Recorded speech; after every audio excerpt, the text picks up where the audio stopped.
Check this one out. Check this one out. Check one out. Ku punya teman namanya Abud, orangnya lucu kayak badut. Oleh teman-teman dia disebut si tembem dan gendut. Tembem gendut, tembem dan gendut. Tembem dan gendut, tembem gendut. Abud tidak tahan kuping ditutup. Mungkin kalau bisa pasti disekrup. Mulut komat kami kembang kuncup. Abud menjerit, Tembem gendut, check this out.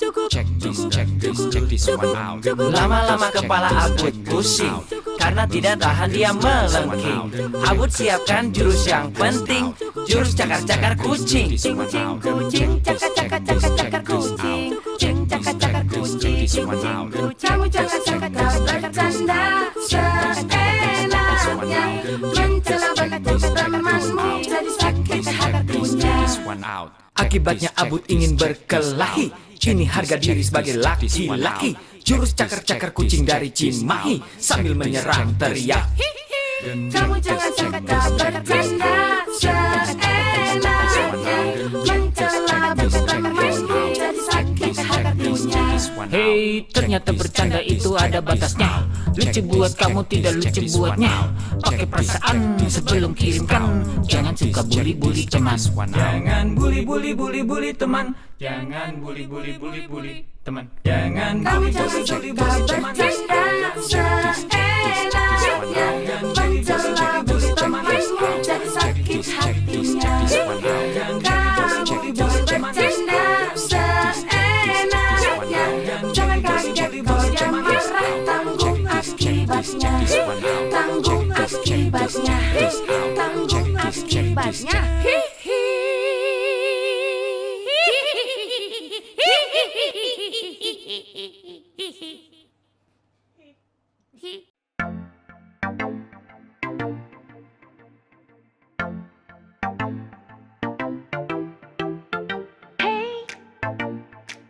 Kamu nonton apa? Pilihlah tontonan yang sesuai umur anak-anak kita.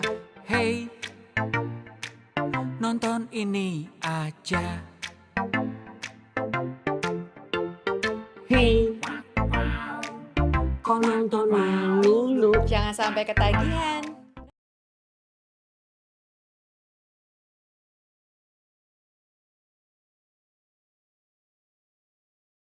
Lagu Indonesia Raya.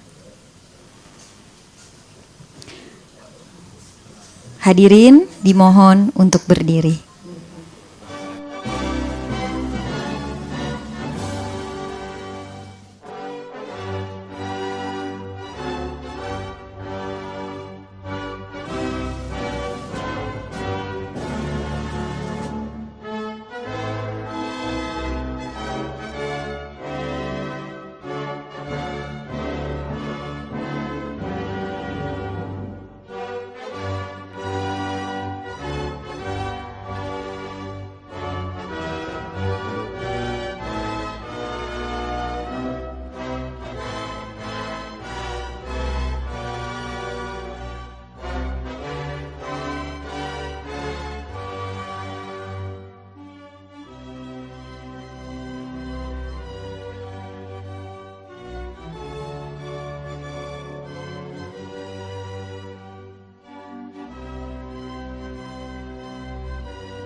Kembali.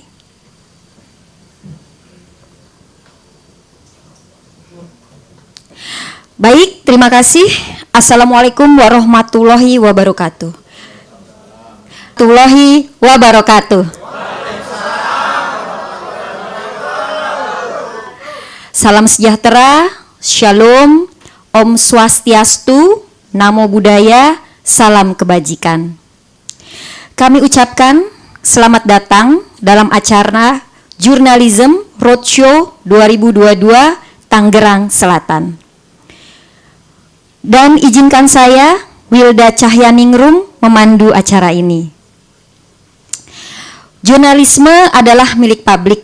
Semua lapisan masyarakat membutuhkan praktik jurnalisme yang baik agar masyarakat mendapatkan informasi yang dapat dipercaya. Media di Indonesia harus independen dari pengaruh politik. Namun, salah satu penyebab rendahnya tingkat kepercayaan publik terhadap media ialah, silakan. Selamat datang, Bapak.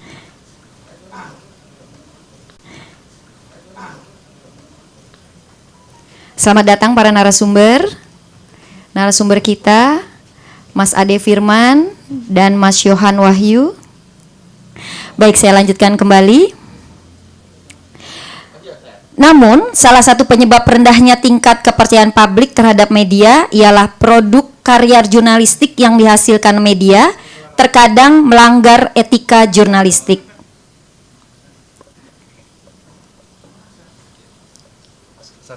Ya, silakan Mas Sasmito.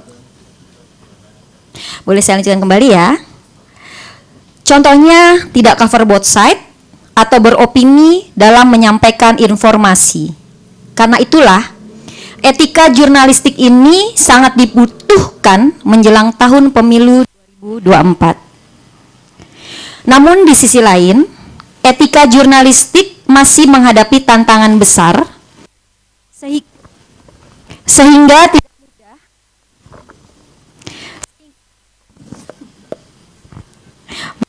mudah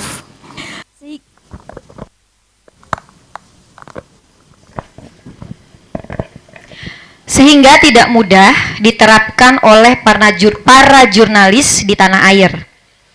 Maka, alasan itulah yang mendasari Forum Dialog Jurnalism Roadshow 2002 Tangerang Selatan saat ini. Boleh tepuk tangan ya? Di hadapan kita sudah ada narasumber dan keynote speaker yang sangat bisa dipercaya dan sangat kompeten di bidangnya. Selamat datang Bapak Haji Abdul Rasid SAG, Ketua DPRD Tangerang Selatan. Kemudian ada Mas Sasmito Madrim, Ketua Umum AJI Indonesia. Selamat siang juga untuk Mas Yohan Wahyu, Peneliti Litbang Kompas. Dan Mas Ade Firman, Pimret BN Channel TV. Sebelum kita mendengarkan paparan para narasumber saat ini, kebetulan Bapak Samuel Abrijani Pangarepan BSC MM yang merupakan Dirjen Aptika Kementerian Komin akan mendengarkan paparannya secara virtual. Silakan Mas. Assalamualaikum warahmatullahi wabarakatuh. Salam sejahtera, Om Swastiastu, Namo Buddhaya, salam kebajikan, salam sehat bagi kita semua. Bapak Ibu tamu undangan dan para narasumber yang saya hormati, juga rekan-rekan peserta kegiatan program literasi digital nasional dengan hashtag Indonesia Makin Cakap Digital. Merupakan suatu kebanggaan bagi saya pribadi untuk turut hadir dan membuka kegiatan kelas literasi digital khususnya bagi rekan-rekan komunitas, media, serta para pemangku kepentingan panjemuk lainnya di seluruh wilayah Indonesia termasuk wilayah 3T. Melalui kegiatan kali ini, izinkan saya untuk menyampaikan sepatah dua patah kata yang saya harap dapat menjadi bara semangat untuk Bapak Ibu sekalian dalam bergandengan tangan mewujudkan Indonesia Makin Cakap Digital.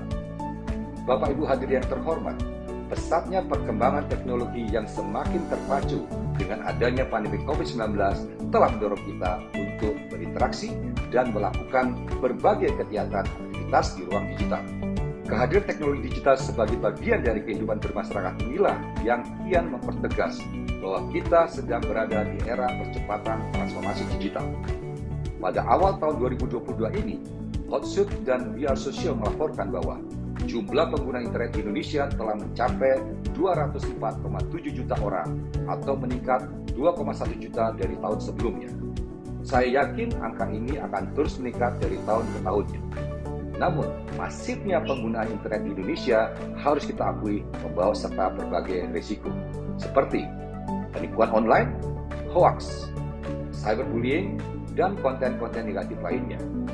Oleh karena itu, peningkatan penggunaan teknologi ini perlu diimbangi dengan kapasitas literasi digital yang mumpuni agar masyarakat dapat memanfaatkan teknologi digital dengan produktif, bijak, dan tepat guna. Survei nasional literasi digital yang kami lakukan tahun lalu menemukan bahwa saat ini indeks literasi digital masyarakat Indonesia masih berada pada angka 3,49 dari skala 5, yang artinya masih di kategori sedang, belum mencapai kategori baik. Angka ini perlu terus kita tingkatkan dan menjadi tugas kita bersama untuk membekali masyarakat kita dengan kemampuan literasi digital agar selalu siap dalam mengawal percepatan transformasi digital nasional. Bapak Ibu yang saya hormati, Kementerian Kominfo mengemban mandat dari Presiden Joko Widodo sebagai garda terdepan dalam memimpin upaya percepatan transformasi digital bangsa Indonesia. Dalam mencapai visi dan misi tersebut, Kementerian Kominfo memiliki peran sebagai regulator, fasilitator, dan akselerator di bidang digital di Indonesia. Dalam rangka menjalankan salah satu mandat tersebut terkait pengembangan SDM digital, Kementerian Kominfo bersama Gerakan Nasional Literasi Digital, Sadar Kreasi, serta mitra dan jejaringnya hadir untuk memberikan pelatihan literasi digital yang menjadi kemampuan digital tingkat dasar bagi seluruh lapisan masyarakat Indonesia. Berbagai pelatihan literasi digital yang kami berikan berbasis 4 pilar utama, yaitu kecakapan digital, budaya digital, etika digital, dan keamanan digital. Hingga tahun 2021 lalu, program literasi digital ini telah berhasil menjangkau lebih dari 12 juta masyarakat di 515 kabupaten kota pada 34 provinsi di seluruh Indonesia. Bapak, Ibu, dan hadirin yang saya hormati, peningkatan literasi digital masyarakat adalah pekerjaan besar. Oleh karena itu, kami tidak dapat bekerja sendiri. Diperlukan kolaborasi yang baik agar tidak ada masyarakat yang tertinggal dalam proses percepatan transformasi digital ini. Prinsipnya adalah nobody left behind. Untuk itu, apresiasi saya ucapkan kepada semua pihak yang telah bekerja sama dalam menyelenggarakan kelas literasi digital pada hari ini. Saya berharap kegiatan ini dapat mendorong terciptanya talenta-talenta digital baru di Indonesia yang lebih berkualitas dan siap dalam membantu mewujudkan Indonesia Digital Nation. Demikian sambutan yang dapat saya sampaikan. Selamat mengikuti kegiatan, tetap semangat, dan semoga Tuhan Yang Maha Esa menyertai langkah kita bersama dalam memajukan Indonesia. Indonesia terkoneksi, semakin digital, semakin maju. Salam literasi digital. Wassalamualaikum warahmatullahi wabarakatuh.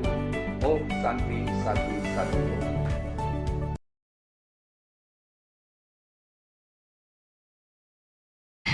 Kita akan mendengarkan paparan sekaligus pembukaan secara resmi acara ini oleh Bapak Haji Abdul Rashid SAG, Ketua DPRD Kota Tangerang Selatan.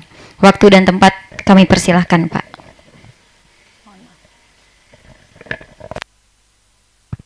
Baik, terima kasih. Bismillahirrahmanirrahim. Assalamualaikum warahmatullahi wabarakatuh. Assalamualaikum warahmatullahi wabarakatuh. Yang saya hormati Bapak Samuel APBSJMM sebagai Dirjen Aptika Kominfo yang tadi saja baru menyampaikan sambutannya. Kemudian Bapak Sasmita Madrin, Ketua Umum AJI. Saya dulu sama Pak Hendrajit. Kemudian Pak Yohan Wahyu, peneliti Litbang Kompas. Selamat datang. Oh ini? Selamat datang di Tangerang Selatan. Jangan-jangan tinggal di Tangerang Selatan nih? Oh iya, sip lah. Dah. Kemudian Pak Ade Firman, Pemret BN Channel TV, kemudian Pak Agam Kodriansah. Tentunya yang pertama bisa dihubungi kemarin karena Pak Ben tidak bisa hadir, mewakili dari pemerintahan kota. Tentunya kalau pemerintahan itu terdiri dari eksekutif, legislatif, kalau eksekutifnya nggak bisa ya legislatifnya, sama juga itu pemerintahan. Menarik, saya pada hari ini tentunya diberikan kesempatan untuk keynote speaker berkaitan dengan satu kegiatan yang menurut saya ini keren, yaitu Journalism Roadshow 2022. Kemarin KPK baru juga roadshow, bus cuman dengan busnya kan gitu, roadshow, dan Tangerang Selatan dijadikan titik terakhir oleh KPK, dan hari ini tentunya Journalism Roadshow ini menjadi sesuatu yang buat kami itu sesuatu yang baru di Tangerang Selatan, karenanya kita menyambut baik kegiatan yang dilaksanakan pada hari ini. Baik, ada beberapa poin-poin penting yang barangkali nanti saya sekedar menyampaikan pokok-pokok jadi isu-isu yang kita bahas secara bersama-sama. Yang pertama tentunya berkaitan dengan tantangan etika jurnalistik dan etika digital di tahun pemilu 2024. Yang pertama yang perlu kita sampaikan bahwa pemilu tahun 2024 merupakan arena demokrasi elektoral yang sangat penting bagi Indonesia, karena pemilu tersebut akan memilih calon legislatif dan presiden secara serentak. Ini merupakan siklus sistemik untuk kekuasaan, karena itu dia memiliki satu peranan yang sangat strategis dan penting, karena yang namanya ini negara Republik Indonesia. Kemudian secara khusus juga bahwa pemilu 2024 juga merupakan arena demokrasi untuk pilkada serentak. Ya kan, nanti juga pada tahun yang bersamaan kita akan juga menghadapi pilkada serentak, baik itu gubernur maupun wali kota dan wakil wali kota, bupati ataupun wakil bupati. Nah, karena itu saya kira tiga kegiatan demokrasi elektoral ini secara bersamaan itu menjadi sebuah kekhasan sendiri yang menurut saya merupakan tantangan terbesar juga dalam sejarah, khususnya di Banten, khususnya juga di kota Tangerang Selatan, dan pada umumnya tentunya di negara Indonesia, karena tahun 2024 itu merupakan satu peristiwa politik yang tersendiri karena memang dilaksanakan dengan secara serentak. Kemudian selanjutnya saya kira tiga kegiatan demokrasi elektoral yang dilakukan secara bersamaan di tahun 2024 berpotensi memunculkan permasalahan, antara lain distribusi logistik pemilu, kemudian kapasitas dan beban kerja petugas KPPS yang tinggi, kemudian akurasi data hasil penghitungan suara, sampai potensi terjadinya gugatan atas hasil penghitungan suara. Kira-kira itu yang nanti juga akan berimplikasi pada kompleksitas persoalan yang akan dihadapi pada tahun 2024. Jurnalistik atau media adalah salah satu komponen penting di dalam demokrasi politik. Nah, karenanya buat kita atau media yang menurut saya, kalau dalam konteks konsep kolaborasi pentahelik, dia merupakan salah satu aktor utama juga di dalam konteks untuk membangun sebuah pembangunan demokrasi. Nah, karenanya demokrasi politik akan berjalan secara efektif jika media dapat memainkan peran sebagai alat kontrol. Kira-kira seperti ini. Kemudian, media dalam hal ini, jurnalistik, membantu pada dua hal utama. Jadi dalam kaitan yang tadi saya gambarkan, setidaknya ada dua hal yang barangkali bisa dilakukan oleh teman-teman media. Yang pertama adalah berpotensi untuk meningkatkan kesadaran sosial politik masyarakat. Edukasi politik sosial masyarakat ini menjadi salah satu kontribusi dari peranan media. Kemudian yang kedua, membantu kelompok masyarakat untuk terlibat jauh lebih aktif dalam proses demokrasi. Jadi dalam konteks partisipasi politik itu ada dua, partisipasi aktif dan partisipasi pasif. Dan kita mengendorse bahwa bagaimana media mampu mendorong publik itu agar mereka terlibat secara aktif di dalam konteks hajat politik nanti di tahun 2024. Tantangannya tentunya pada media hari ini bukan hanya dimiliki oleh jurnalis sebagai pihak yang memiliki otoritas merilis berita dan informasi. Tantangan jurnalistik ini berhadapan dengan swajurnalistik.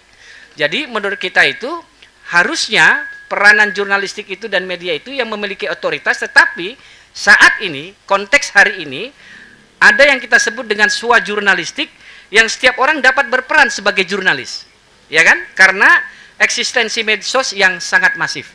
Nah, jadi yang harusnya itu dulu merupakan tugas dari jurnalis, tetapi sekarang swajurnalis. Swajurnalistik ini juga ada. Memunculkan distorsi berita atau informasi sesuai dengan kepentingan politiknya. Jadi ini yang barangkali juga menjadi salah satu hal yang mendapat perhatian kita bersama. Dan distorsi berita atau informasi tersebut bisa menjadi viral dan menjadi penentu persepsi publik. Hal ini justru membahayakan bagi kualitas pelaksanaan demokrasi elektoral dan berpotensi merusak tatanan sosial kemasyarakatan.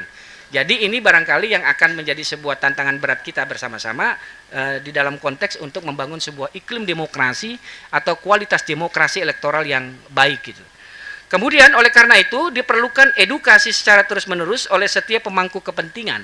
Hari ini saya kira salah satu wujud konkret dari teman-teman media yang melakukan sebuah kegiatan yang sangat positif di dalam kerangka untuk dua hal tadi, mengedukasi publik dan sekaligus juga menjaga kualitas demokrasi dengan cara mengantisipasi munculnya begitu banyak terkait dengan apa yang kita sebut dengan swajurnalistik tadi. Nah, karena itu DPRD Kota Tangerang Selatan mengapresiasi secara kegiatan hari ini di Kota Tangerang Selatan dengan mengusung tema tantangan etika jurnalistik dan etika digital di tahun pemilu. DPRD Kota Tangerang Selatan berharap agar kegiatan ini memicu kesadaran publik untuk berpartisipasi dalam proses demokrasi, tetapi secara bersamaan memicu kesadaran tentang pentingnya etika dalam menggunakan media, terutama media sosial dalam konteks pelaksanaan pemilu 2024 mendatang. Nah, saya kira ini yang menurut saya bagian dari sebuah tantangan besar kita.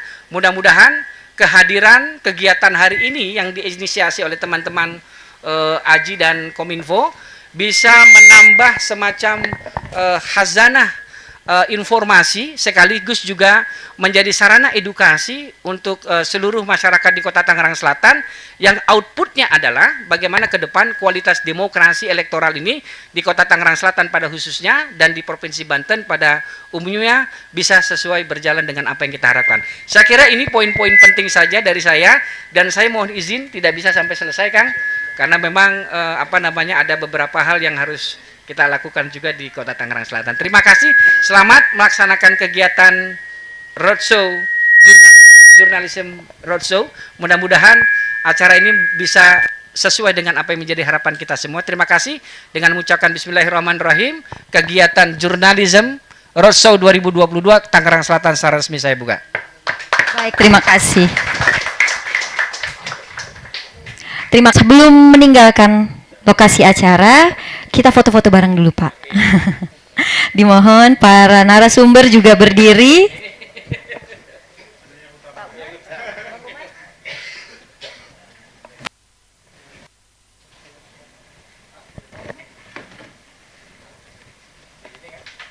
Ya, silakan, Pak.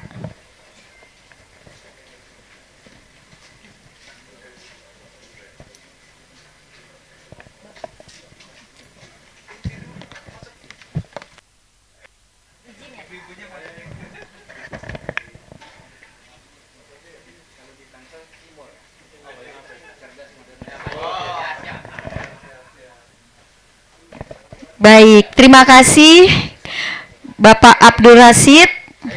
Insya Allah kita akan ketemu lagi ya, Pak. Sekali lagi boleh tepuk tangannya kepada beliau.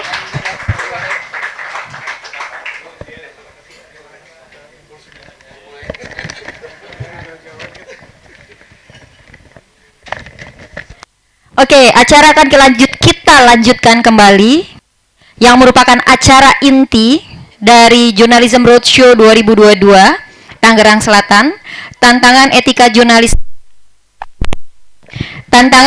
jurnalistik dan etika digital di tahun pemilu.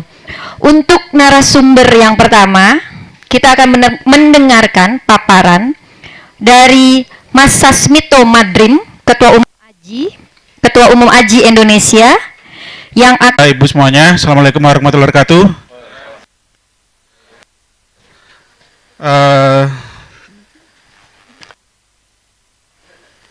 Selamat siang juga untuk Mas Johan, Mas Adi Firman. Nanti mungkin kita banyak berdiskusi. Ya, Bapak Ibu semuanya, saya mungkin hanya memantik diskusi aja terkait tema hari ini, yaitu terkait tantangan etika jurnalistik dan etika digital di tahun pemilu gitu ya. Jadi kalau ngomongin pemilu sebenarnya masih 2 tahun lagi ya, 2 tahunan lagi di tahun 2024, tapi memang menjelangnya pemilu 2024 ini serentak gitu ya, pemilu presiden, terus kemudian pemilu legislatif, kepala daerah dijadikan satu. Jadi tantangannya pasti akan lebih menantang daripada tahun 2019 ataupun tahun 2014 gitu.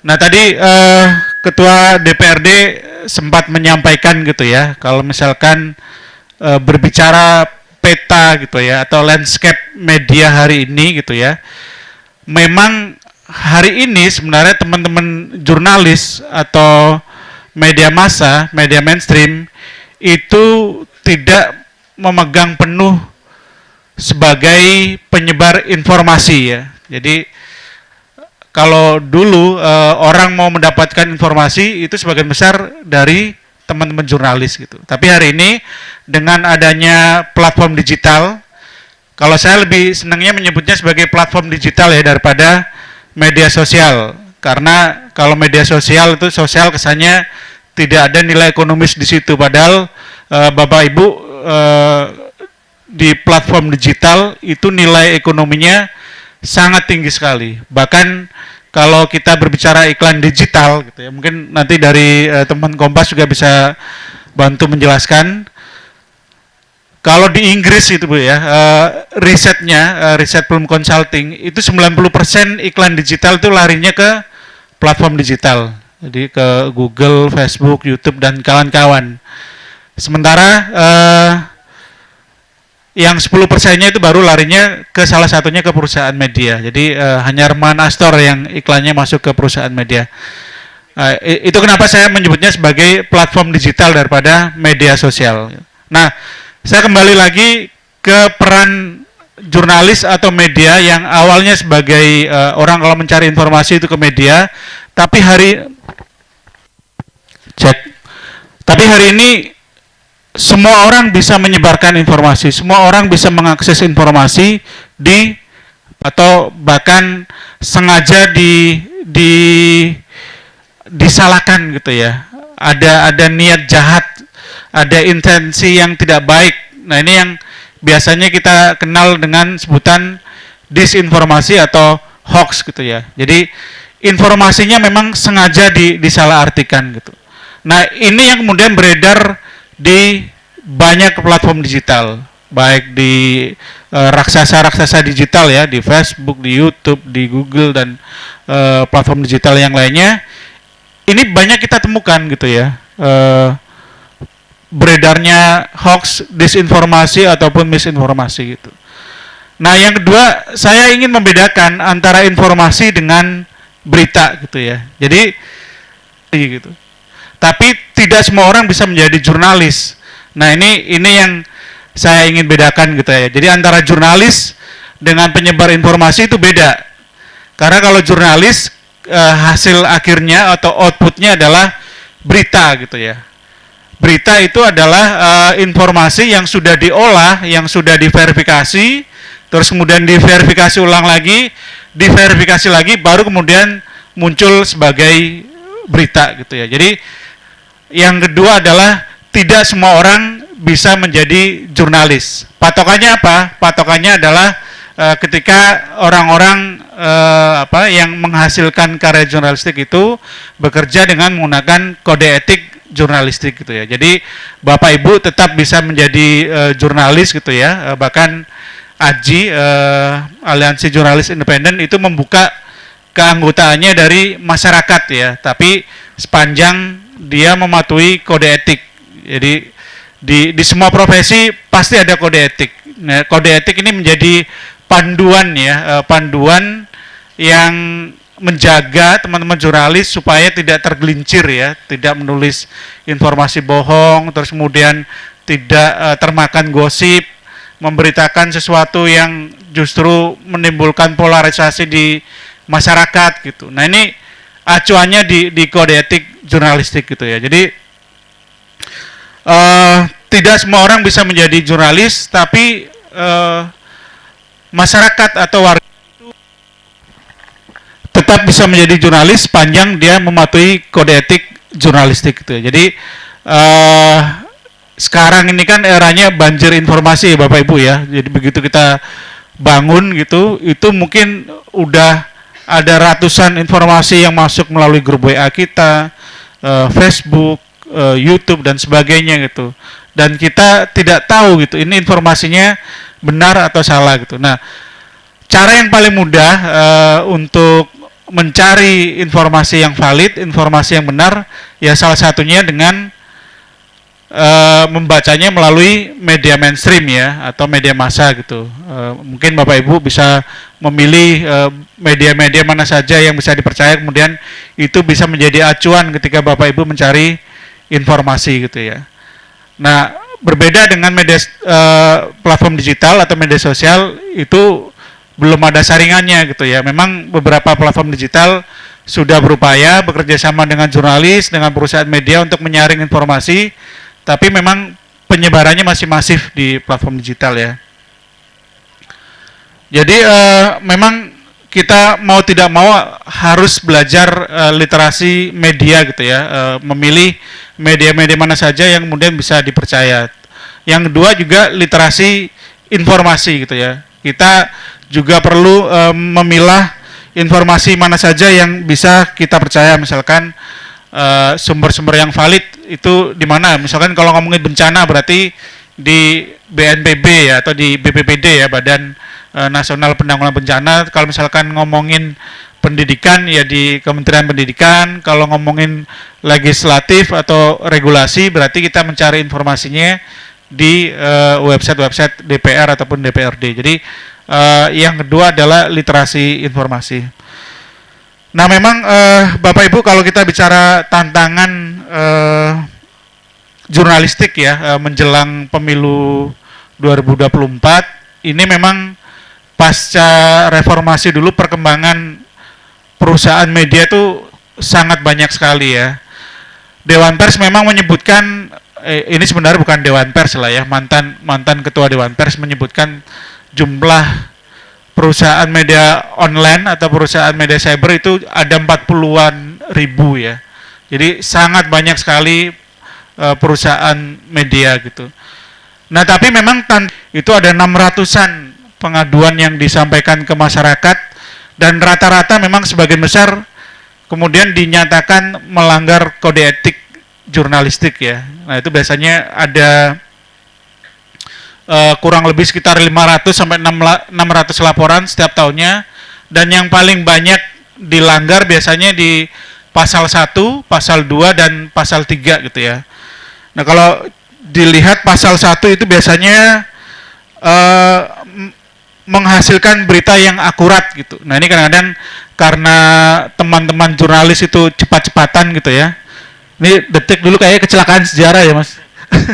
Nulis beritanya pinginnya cepet-cepetan gitu. Padahal karena cepet-cepetan akhirnya banyak informasi atau berita yang disampaikan ke publik itu tidak lengkap gitu. Nah ini yang banyak dilanggar oleh teman-teman jurnalis gitu ya.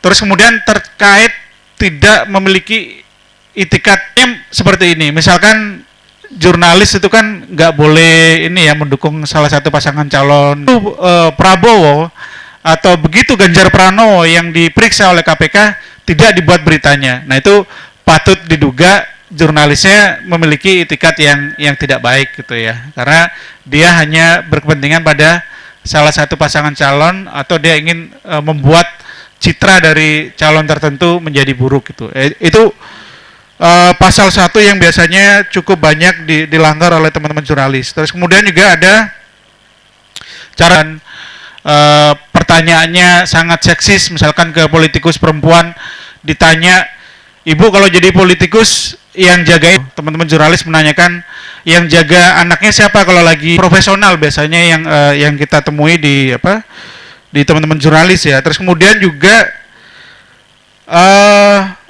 memberitakan berita secara tidak berimbang ya, tidak berimbang, terus kemudian mencampurkan fakta dan opini gitu ya. Termasuk juga yang paling banyak di pelanggaran terhadap pedoman media cyber ya, terutama konfirmasi ke orang yang kita tulis gitu. Jadi kadang-kadang kita memang tugas kita sebagai jurnalis adalah mencari sebuah fakta, tapi konfirmasi itu sebenarnya adalah kerendahan hati kita gitu ya. Siapa tahu tulisan yang atau fakta yang sudah kita gali kemudian menyisakan sebuah salah gitu ya. Bisa saja tulisan yang kita tulis itu di kemudian hari kemudian salah. Nah, itu kenapa pentingnya sebuah konfirmasi ke orang yang kita tulis beritanya gitu. Jadi itu pasal-pasal yang biasanya cukup banyak dilanggar ya, kode etik jurnalistik yang masuk ke Dewan Pers. Nah, yang berikutnya sebenarnya kode etik jurnalistik juga kurang ya. Kalau dalam pandangan Aji memang perlu pedoman yang lebih khusus gitu ya. Pedoman lebih khusus itu atau pedoman perilaku ya. Jadi ketika menghadapi momentum-momentum tertentu seperti pemilu gitu ya, itu sebaiknya memang teman-teman jurnalis atau komunitas pers itu membuat pedoman peliputan gitu ya, supaya ketika teman-teman terjun ke lapangan gitu ya, itu kemudian tidak malpraktik gitu ya, sesuai dengan kode etik, sesuai dengan rambu-rambu yang disepakati bersama oleh komunitas pers ya. Nah itu memang Aji juga sedang mengusulkan ya, supaya ke depan ada pedoman peliputan pemilu. Ini macam-macam ya, beberapa poinnya misalkan jurnalis ketika meliput itu tidak boleh partisan ya, tidak boleh mendukung parpol A, parpol B, parpol C. Terus kemudian ketika ingin menjadi calon gitu ya, ingin jadi kepala daerah ini misalkan atau DPRD, yaitu sebaiknya mundur gitu ya, nggak boleh kemudian diem-diem daftar tapi masih menjadi jurnalis. Nah ini harus mundur dari profesi jurnalis. Terus kemudian yang paling banyak biasanya kalau menjelang pemilu ini ya, survei ya Bapak Ibu ya. Survei itu banyak bermunculan menjelang pemilu gitu. Nah ini juga perlu diatur gitu ya, supaya teman-teman paham, misalkan tidak menelan mentah-mentah hasil survei yang dihasilkan oleh lembaga tertentu gitu ya. Bisa jadi survei itu ternyata survei pesanan dari salah satu pasangan calon. Nah caranya bagaimana? Caranya yaitu dengan membandingkan dengan survei-survei lembaga yang lain. Nah ini bisa diatur di pedoman itu supaya teman-teman tidak tergelincir ya, dan masyarakat kemudian dirugikan gitu. Nah itu dari sisi jurnalis ya.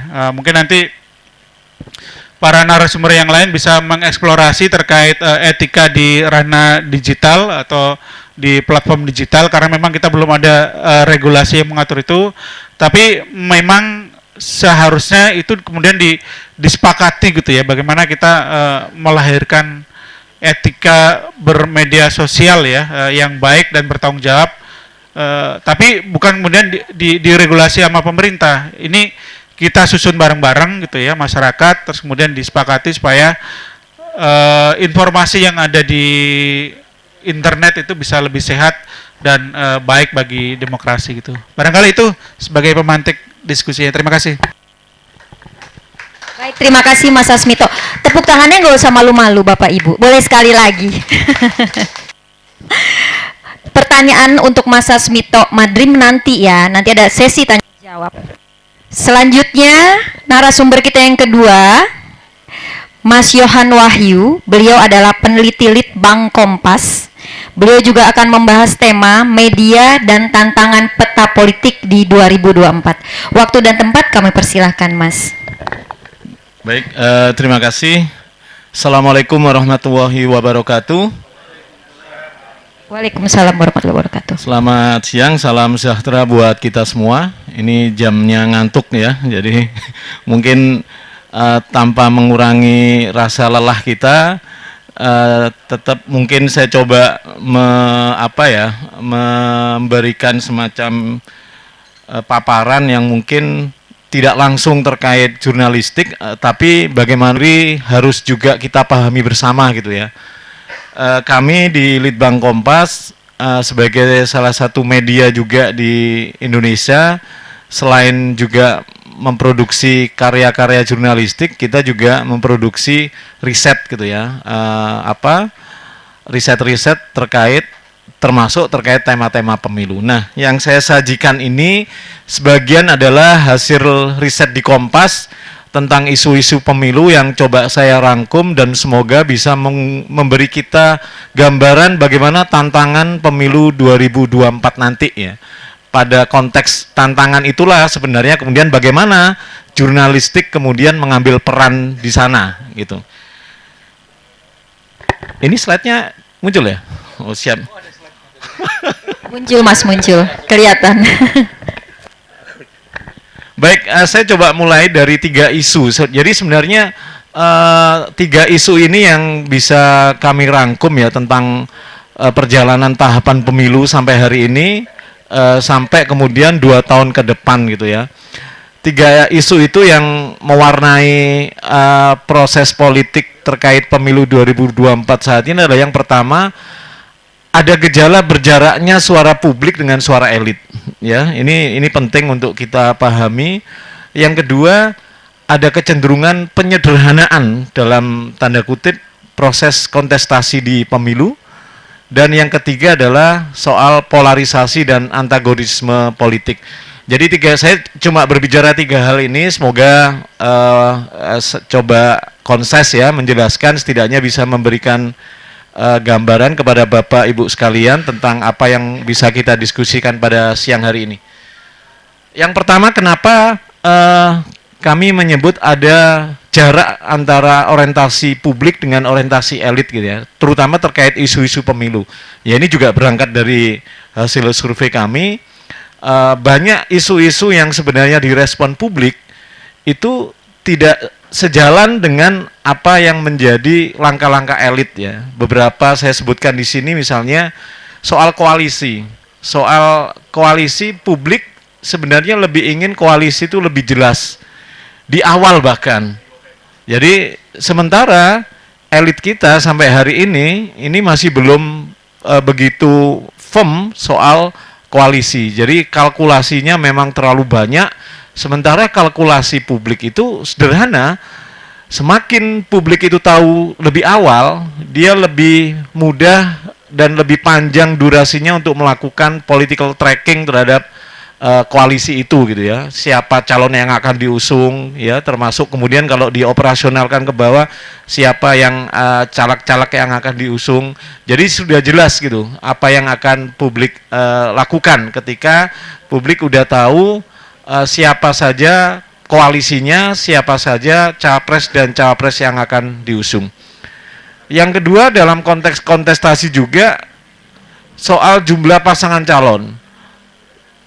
Jadi di survei kita 60% itu berharap calon presiden itu kalau bisa lebih dari 2. Ya, jadi memori kontestasi polarisasi 2019 bahkan dimulai sejak 2014 itu sebenarnya tidak diinginkan kembali gitu ya. Jadi kalau jumlah pasangan calon itu lebih dari 2, otomatis polarisasinya sedikit banyak bisa terlokalisir dengan 3 pasangan calon.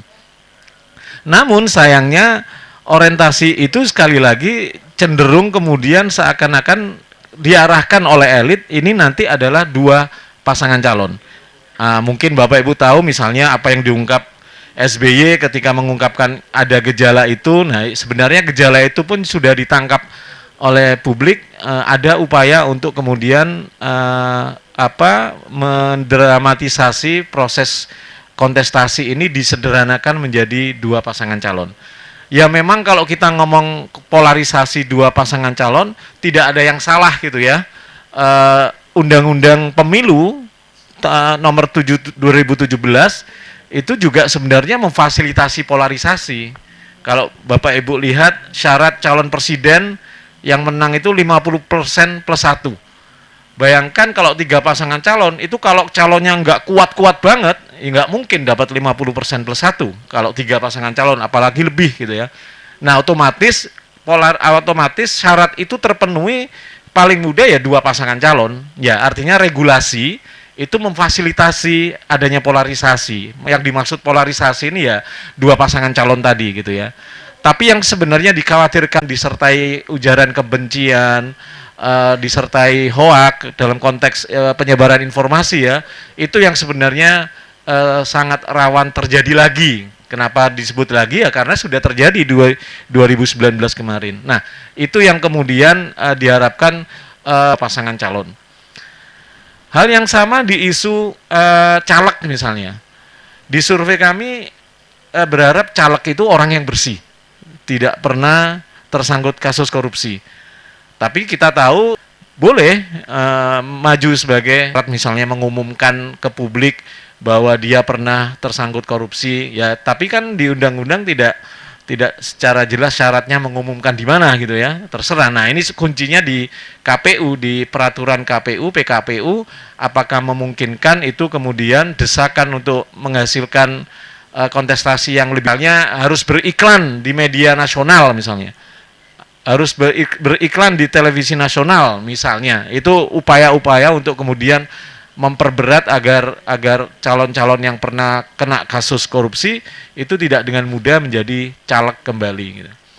Itu isu pertama, bahwa ada jarak yang begitu lebar antara orientasi publik dengan orientasi elit ya. Jadi ini menjadi problem. Jadi tidak connect gitu ya. Tidak ada korelasi antara aspirasi publik dengan aspirasi elit. Tentu banyak contoh yang bisa kami sajikan, tapi beberapa poin tadi minimal menjadi gambaran bagaimana ada jarak tersebut. Yang kedua, isu 24 semestinya memang idealnya ini dilakukan dengan kontestasi yang lebih baik gitu ya. Tapi sejak Undang-Undang Pemilu tidak direvisi, otomatis upaya-upaya untuk menghasilkan kontestasi yang lebih baik menjadi tertutup. Ada beberapa imbas ketika Undang-Undang Pemilu itu tidak direvisi. Yang pertama, soal presidensial threshold, ya, ambang batas presiden, pemilihan presiden, 20% kursi atau 25% suara. Nah, ketika aturan ini tetap dipakai, otomatis partai-partai dipaksa untuk koalisi, karena mereka tidak akan bisa, hanya satu-satunya PDIP, satu-satunya partai yang memenuhi syarat 20% kursi di DPR ya. Jadi hanya PDIP yang mampu menyodorkan pasangan calon presiden tanpa harus koalisi. Sementara partai-partai yang lain itu mau nggak mau harus koalisi, karena kursi dan suaranya tidak, mestinya kontestan itu bebas, punya hak yang sama. Ini menjadi mengalami pengurangan peran gitu ya, yang sebenarnya semua berhak mencalonkan tidak bisa akhirnya. Ya, ini yang kami sebut sebagai penyederhanaan, kontestasinya disederhanakan ya. Kemudian itu tidak ikut proses pencalonan pilpres. Nah, satu sisi tidak boleh mencalonkan langsung sendiri-sendiri, di sisi yang lain kalau tidak mencalonkan kena sanksi, tidak boleh ikut pemilu berikutnya. Nah, ini ada pasal di Undang-Undang Pemilu. Nah, ini juga bagian dari upaya penyederhanaan kontestasi. Jadi kontestan peserta pemilu dipaksa untuk bermain-main di level ring yang terbatas gitu ya, sehingga kontestasinya menjadi sangat-sangat dibatasi gitu. Kemudian yang ketiga adalah isu yang mungkin orang sudah banyak tahu, verifikasi partai. Jadi verifikasi partai itu tidak memperlakukan sama ke semua partai politik. Padahal prinsip pemilu itu memperlakukan sama gitu ya, equal kepada semua peserta pemilu. Tapi dari aspek verifikasi, partai-partai yang sudah lolos administrasi, bagi partai yang sekarang sudah punya kursi di parlemen, ini nggak perlu ikut verifikasi faktual, otomatis sudah lolos jadi peserta. Sementara partai-partai non-parlemen atau partai-partai pendatang baru, dia harus melalui 2 seleksi antar kontestan. Tapi ini memang bunyi dari Undang-Undang Pemilu dan putusan MK ya, bahwa masa pertama yang jumlahnya sudah ribuan ya, melibatkan orang senusantara, itu juga identitas. Tapi mereka dikenal sebagai ormas pertama yang berorientasi kebangsaan. Sehingga kemudian sampai konflik pecah, kasih nggak ada proses editing. Tapi dampaknya sebenarnya sama, bahkan lebih hebat. Sekarang saya ngecek anak saya, tak kasih koran, masa setiap hari ada koran Kompas, nggak pernah diambil Pak, nggak pernah dibaca itu. Tapi dia tahu nih berita-berita olahraga, saya buka itu halaman olahraga Kompas itu ya, nggak dibaca juga. Jadi memang dia tahu lebih ke handphone gitu ya, bagaimana mendapatkan informasi melalui sosial media. Nah ini ketika dikontekskan pemilu, bagaimana kemudian kalau kita hitung, ya itu kan mestinya objektif ya menilai ya. Pak Jokowi ngasih bantuan sosial, baik apa buruk itu. Bagi bukan pilih Pak Jokowi, apapun masalahnya yang dilakukan pada saat penyaluran bantuan sosial misalnya, tetap dinilai baik. Ini yang saya namakan partisanship. Jadi isunya dianggap partisan semua. Padahal isu-isu seperti itu kan mestinya lebih objektif kita lihat gitu ya. Misalnya kasus vaksinasi, setuju nggak ada diberlakukan booster naik pesawat misalnya? Kalau dulu kan sangat ini ya, itu bagi pemilih Jokowi, padahal juga banyak yang belum booster itu setuju gitu ya. Tapi bagi pemilih yang bukan pemilih Jokowi tetap aja nentang gitu ya. Jadi nggak melihat apakah kebijakan ini baik apa buruk gitu ya. Yang penting selama itu dari pemerintahan ini dianggap buruk semua. Hal yang sama dari pemilih Pak Jokowi. Semua yang kebijakan pemerintah dianggap baik semua, tidak ada kritisisme. Jadi ini isu partisanship ini saya pikir akan menjadi gejala kita menyosong 2024 nanti, menjadi sesuatu pekerjaan rumah ya tentu bagi media. Media itu semakin hati-hati sekarang. Karena kalau dulu itu mungkin zaman Orde Baru media itu mungkin lawannya negara gitu ya, zamannya Pak Harto. Sekarang banyak lawannya ini. Kalau pendukungnya salah satu pasangan calon satu kubu nggak senang sama berita, kalau dalam sosmed itu doxing gitu ya. Beberapa kali teman-teman media pelaku pekerja pers juga mengalami doxing itu. Jadi kehidupan pribadinya diungkap di situ. Gara-gara kerja profesionalnya, jadi bukan mestinya itu mengimbangi informasi dengan cara jurnalistik, tapi mendoxing, jadi membunuh karakternya lewat sosmed ya. Jadi kebencian kepolitisasi isu SARA juga menjadi ancaman kita dalam konteks antagonisme politik itu. Jadi inilah 3 isu yang saya pikir akan menjadi tantangan bagi kita, bagaimana menempatkan jurnalistik dalam konteks ini. Saya pikir kata kuncinya adalah profesional, itu harga mati, karena itu memang menjadi pembeda antara produk-produk yang non jurnalistik tapi mereka juga menyebarkan informasi. Selain pembeda, kita juga sebenarnya punya misi untuk mencerahkan publik. Jadi kalau Bapak Ibu sekalian banyak sekali menerima informasi-informasi yang kadang kurang dipercaya, ya kembalilah ke media-media konvensional. Apakah benar informasi itu? Tidak sekedar kemudian percaya dengan apa yang diterima lewat sosial media. Ini tentu 3 isu yang mungkin menjadi warna kita, yang menjadi tantangan kita di 2024 nanti. Tentu tantangan bagi jurnalistik adalah bagaimana kemudian tetap loyal, tetap istiqomah di jalur independensinya, tetap istiqomah di jalur profesionalnya. Itulah yang akan menyelamatkan jurnalisme itu sendiri. Itu saja, terima kasih. Wassalamualaikum warahmatullahi wabarakatuh. Waalaikumsalam warahmatullahi wabarakatuh. Tepuk tangan dong Bapak Ibu untuk Mas Yohan Wahyu. Dengar Mas Yohan Wahyu bicara soal penyederhanaan pemilu. Jadi kayak absurd ya Mas, hak dan kewajiban kita sebagai pemilih dan dipilih. Oke, selanjutnya tentu saja yang terakhir narasumber kita Mas Ade monetisasi media dan etika digital di tahun pemilu. Waktu dan tempat kami persilahkan Mas.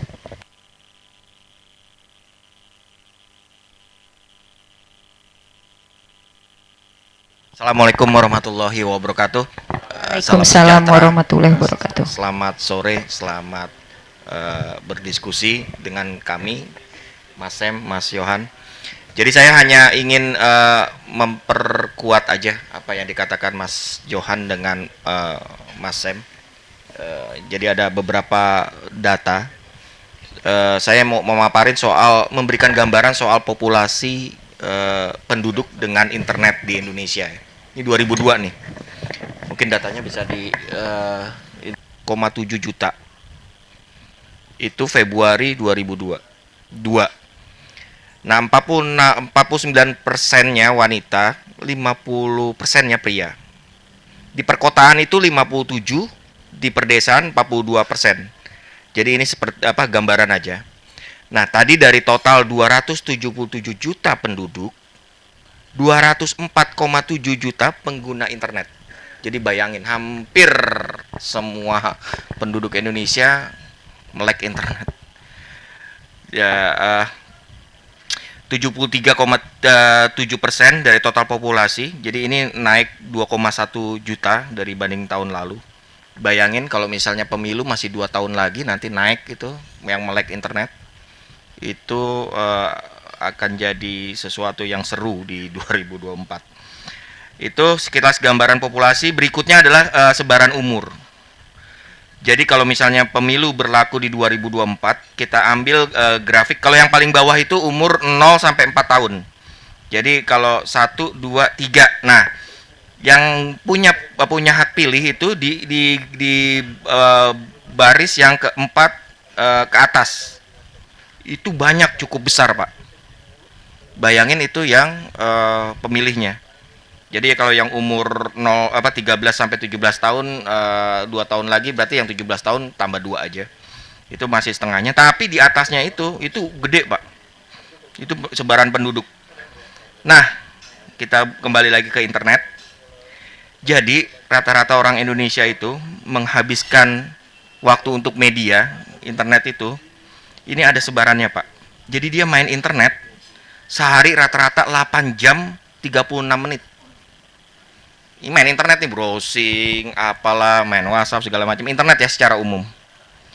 Dari internet itu, main sosial media 3 jam 17 menit. Rata-rata ya, dari 277 penduduk Indonesia, rata-rata main sosial medianya itu 3 jam 17 menit. Bayangin nanti 2024, orang main internet, main sosial media tuh 3 jam sehari, mungkin bisa lebih nanti, nambah lagi. Untuk nonton TV, nonton TV, terus nonton TV streaming, nonton TV di rumah, itu 2 jam, 50 menit. Jadi kalau misalnya ibu-ibu, bapak-bapak nonton sinetron, Ikatan Cinta, nah ini masuk di sini. Itu TV. Baca berita online dan cetak, nah ini 1 jam 47 menit. Jadi rata-rata orang baca, ada yang suka berita, ada yang cuman main sosial media, main Instagram, dan lain-lain. Nah yang main game ya nggak terlalu besar lah. Streaming musik gede juga. Oke. Nah berikutnya alasan utama gunakan internet. Nah ini yang menarik. Ini karena kodratnya manusia, kepoan. Jadi paling gede 80,1% cari informasi. Kalau mau main internet ngapain? Gue mau kepo lah, mau cari informasi. Tetangga gue mau ngapain, si ini ngapain. Itu kepoan. Itu 80,1%. Cari ide baru dan inspirasi. Nah ini biasanya buat yang mau usaha, mau apa, mau bikin inspirasi apa namanya, endorsan atau apa, ini cukup gede, 72,8%.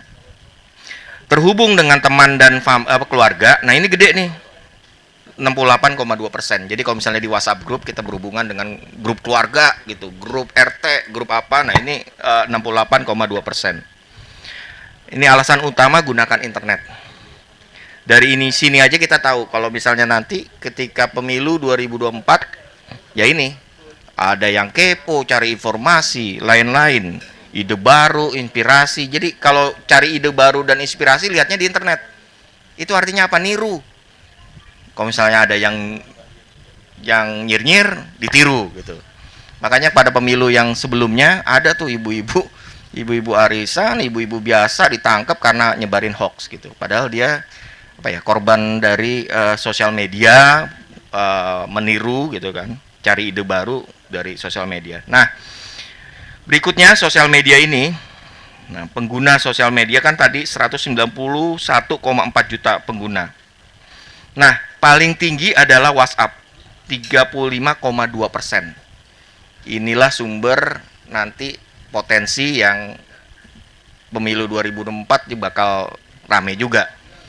Yang kemarin aja, pemilu kemarin bisa aja di WhatsApp kita sering berantem gitu misalnya, atau di Pak Bu makin tinggi, tapi ajang potensial untuk ributnya banyak juga. Biasanya kan di grup tuh, wah posting Anies, posting Prabowo, posting siapa gitu, Ganjar. Nah itu, nah ini potensi di 2024. Jadi itu dari sosial media. Next, nah itu tadi kita soal sosial media. Bagaimana dengan media mainstreamnya, media yang resminya? Bapak itu justru turun. Pembaca koran turun, pembaca majalah turun gitu loh. Penonton TV turun, semua pada harus beradaptasi. Kalau lu mau hidup ya lu pindah ke sosial media, ke digital, mengimbangi sosial media. Nah, masalahnya sosial media itu semua orang bisa jadi jurnalis yang tadi disebut dari teman-teman Aji, ada Mas Yohan juga, perlu etika dan aturan di sosial media. Nah, ini yang menjadi mengkhawatirkan ketika ada perubahan masyarakat pola mengonsumsi media dari media tradisional dia beralih ke digital. Nah, di digital ketemunya bukan mainstream tapi ada sosial media dan macam-macam lah. Nah, itu yang potensial hoax dan kampanye hitam. Nah, itu tugas jurnalistik yang benar untuk meluruskan. Tadi udah disebut sama Mas Johan dan Mas Sam. Riset dari Reuters, jadi tahun lalu pemirsa TV aja masih 58% dari total populasi Indonesia. Jadi seluruh penduduk Indonesia 58%-nya nonton TV. Nah, di tahun ini turun 1%, 57%. Ini udah kelihatan. Untuk cetak koran tahun lalu 20%. Jadi 20% dari total penduduk Indonesia masih kenal koran, masih baca koran, masih ngopi ditemenin koran pagi. Terus mungkin masih bisa akses koran, masih penjual korannya masih di lewat depan rumah mereka gitu kan. Tapi kan sekarang kita udah jarang tuh, Pak. Lihat pagi-pagi denger koran udah jarang, Pak. Di lampu merah juga udah jarang, Pak. Nah, ini menyedihkan. Tahun ini turun 17 jadi 17%. Jadi dari 20% jadi 17%. Semua lari ke digital semua, Pak. Bu. Yang online, nah ini. Online ada penurunan dikit 1%. Tapi sosial medianya naik dari 64% jadi 68%. Ini datanya Reuters. Kira-kira semua udah kelihatan lah gambarannya. Pertarungan ke depan itu kalau 2024 semua ada di digital. Kalaupun kita mau beretika, mulailah kita memikirkan bagaimana etika jurnalistik di 2024 era digital. Nah, ini yang agak ngeri-ngeri sedap karena banyak juga kan kita nulisnya bener, tapi nanti di copy paste di gitu loh, disalin, dikasih komentar apa gitu. Jadi kesannya berita kita buruk, padahal beritanya ya normal-normal aja tapi dikasih komen. Nah, itu berikutnya ini gambaran aja. Ada tingkat kepercayaan terhadap media mainstream masih adalah tingkat kepercayaan ya. Ya, alhamdulillah masih dipercaya mainstream. Nah, yang berikutnya, nah ini skornya Pak, Bu. Skornya untuk berita keseluruhan 39%. Jadi masih kecil untuk tingkat kepercayaannya terhadap media mainstream. Jadi orang lebih percaya sama sosmednya gede. Nah, ada juga yang di bawah pengaruh politik tertentu itu skornya masih 28%. Jadi kita masih berharap banyak lah dari sekian media 28%-nya yang terdampak lah atau mungkin terpengaruh oleh politik tertentu. Sementara untuk bisnis, jadi gini, kalau misalnya pemiliknya punya bisnis, nah pemiliknya biasanya mempengaruhi medianya. Nah, ini 29%. Jadi alhamdulillah masih ada banyak yang media yang memang independen tadi yang disebut sama Mas Sam dan Mas Yohan. Oke. Nah, ini ada slide berikutnya. Ini kecenderungan pada saat pandemi. Jadi pada saat pandemi, orang apa yang paling banyak dibaca berita? Rupanya berita soal bisnis. Mungkin karena khawatir kali ya, PHK dan lain-lain, bisnisnya gulung tikar, UMKM ini kapan sih pandemi selesai? Naik Bu, 62% selama pandemi. Nah saya khawatirkan tahun depan 2023 sampai 2024 tren yang bisnis ini jadi berubah jadi tren politik. Semua orang berpikir soal politik. 2024 siapa presidennya, 2024 siapa ini. Nah ini yang ngeri-ngeri sedap. Nah itu 2024 gambarannya kira-kira kalau misalnya 2 tahun lagi ya kita shifting lah dari berita bisnis, berita regional, berita kawasan ke berita politik. Kue iklan, nah ini kue iklannya yang resmi ya Bu. Kalau nggak resmi mungkin akan bertambah di tahun 2024 ya, mungkin karena di iklan di sosial media itu akan lebih banyak. Ini iklan yang 2021 datanya Asia Nielsen, televisi itu masih banyak lah, masih dapat iklan, kue iklan banyak, 78,2%, sekitar 202 triliun. Channel digital, nah ini sekitar 15,9%. Jadi channel digital tuh kayak misalnya Netflix, lain-lain gitu kan, itu masuk channel digital. Dan kebetulan Indonesia itu per 2 November akan beralih semua TV ke digital, frekuensinya digital. Jadi nanti ibu-ibu bapak-bapak yang punya TV tabung yang masih frekuensinya analog itu udah nggak bisa nerima lagi TV, kecuali kalau nggak salah TVRI doang, satu TVRI. Selebihnya ke digital. Dampaknya kalau kita migrasi ke digital makin banyak saluran televisi Bu. Kalau dulu satu frekuensi satu televisi, sekarang satu frekuensi bisa 10 televisi. Misalnya saya dari Media Group. Media Group itu di bawahnya nanti ada Metro TV, ada BN Channel, ada Magna Channel, dan TV-TV lain. Jadi satu frekuensi bisa dipecah. Ini teknologi Bu, teknologi digital. Jadi satu frekuensi bisa dipecah, bisa jadi 10 kanal, jadi 8 kanal, dan lain-lain. Kalau misalnya Trans Group cukup satu frekuensi, misalkan ada Trans TV, Trans 7, CNN, CNBC, dan lain-lain. Jadi itu TV digital. Artinya apa? Kue iklan juga makin berkurang nih, makin pecah-pecah lagi, makin pembagiannya makin banyak.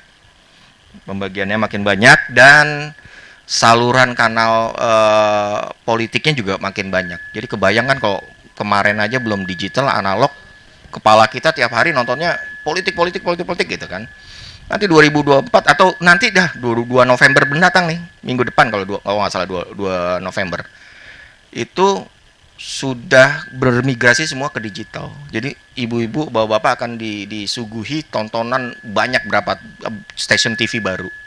Itu di digital. Nanti 2024 ya mudah-mudahan kita bisa bisa banyak pilihan lah Bu. Ya kalau nggak suka politik ya nontonnya BN Channel gitu, Business News Channel gitu kan. Nontonnya CNBC gitu kan, berita ekonomi kan gitu kan. Ya kalau nggak suka politik, nggak suka ekonomi, nontonnya sinetron misalnya kan, ada yang macam-macam. Itu makin banyak. Atau yang butuh religi gitu kan, ada Badar TV, ada macam-macam. Itu di digital udah banyak. Makin spesifik, jadi orang makin diferensiasi. Jadi mudah-mudahan kalau misalnya berimigrasi ke digital semua, kalau untuk politik ya banyak, memang udah makin banyak media sih. Tapi penyeimbangnya makin banyak lah gitu. Jadi nggak politik terus. Oke. Jadi bagaimana mengantisipasi media untuk ke depan itu, satu-satunya jalan untuk media adalah konvergensi. Konvergensi itu penyatuan semua platform yang dia punya. Jadi kalau misalnya tadi saya bilang kalau satu grup punya berapa media, dia cukup dijadikan satu aja misalnya. Nah, dijadikan satu, beritanya cukup satu orang yang bikin, tapi bisa disebar berbagai medianya. Misalnya Metro TV punya Media Group punya Metro TV, Business Channel, punya Magna Channel, dan lain-lain. Cukup satu liputan dibagi macam-macam. Dan konvergensi itu artinya menyederhanakan medianya. Jadi kalau misalnya kita punya koran, kita punya TV dan lain-lain, bagaimana menyatukan itu dalam satu genggaman tangan. Jadi mau nonton TV ya di handphone gitu kan. Mau baca koran ya di handphone gitu. Mau macam-macam di handphone. Itu semakin mudah. Cuma masalahnya ke depan itu yang melakukan konvergensi nggak hanya media resmi mainstream, tapi media yang nggak resmi yang macam. Jadi migrasi media dari tradisional ke digital, perkembangan digital ini sangat pesat ya. Jadi karena sangat pesat, semua orang bisa megang handphone, bisa mengendalikan informasi, dinamis. Nah ini yang perlu diantisipasi, perlu pengaturan di sana. Itu aja ibu-ibu, bapak-bapak. Terima kasih Mas Ade Firman. Tepuk tangannya boleh ya ibu-ibu ya, bapak-bapaknya. Saya dengar pemaparan data dari Mas Ade, saya jadi mikir lebih percaya Bunda Korla kali ya orang-orang dibandingin media mainstream. Oke, sesi selanjutnya adalah tanya jawab yang bisa yang bisa ditanyakan langsung kepada para narasumber. Boleh, Ibu? Oke, kalau belum ada, sepertinya saya dulu. Saya tuh gatel tadi pengen nanya. Beliau ini Mas, panitia juga. Oh ya, silakan. Silakan Mas bertanya nama dan dari media apa dan untuk narasumber yang mana. Silakan.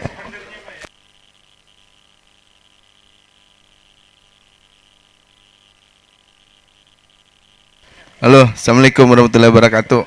Nama saya Alam dari jurnalfakta1.com. Nah, saya boleh dibilang baru mau bikin izin usaha PT sama ininya baru lah. Cuman saya bergerak di bidang portal domain aja, nggak pakai koran gitu sama TV.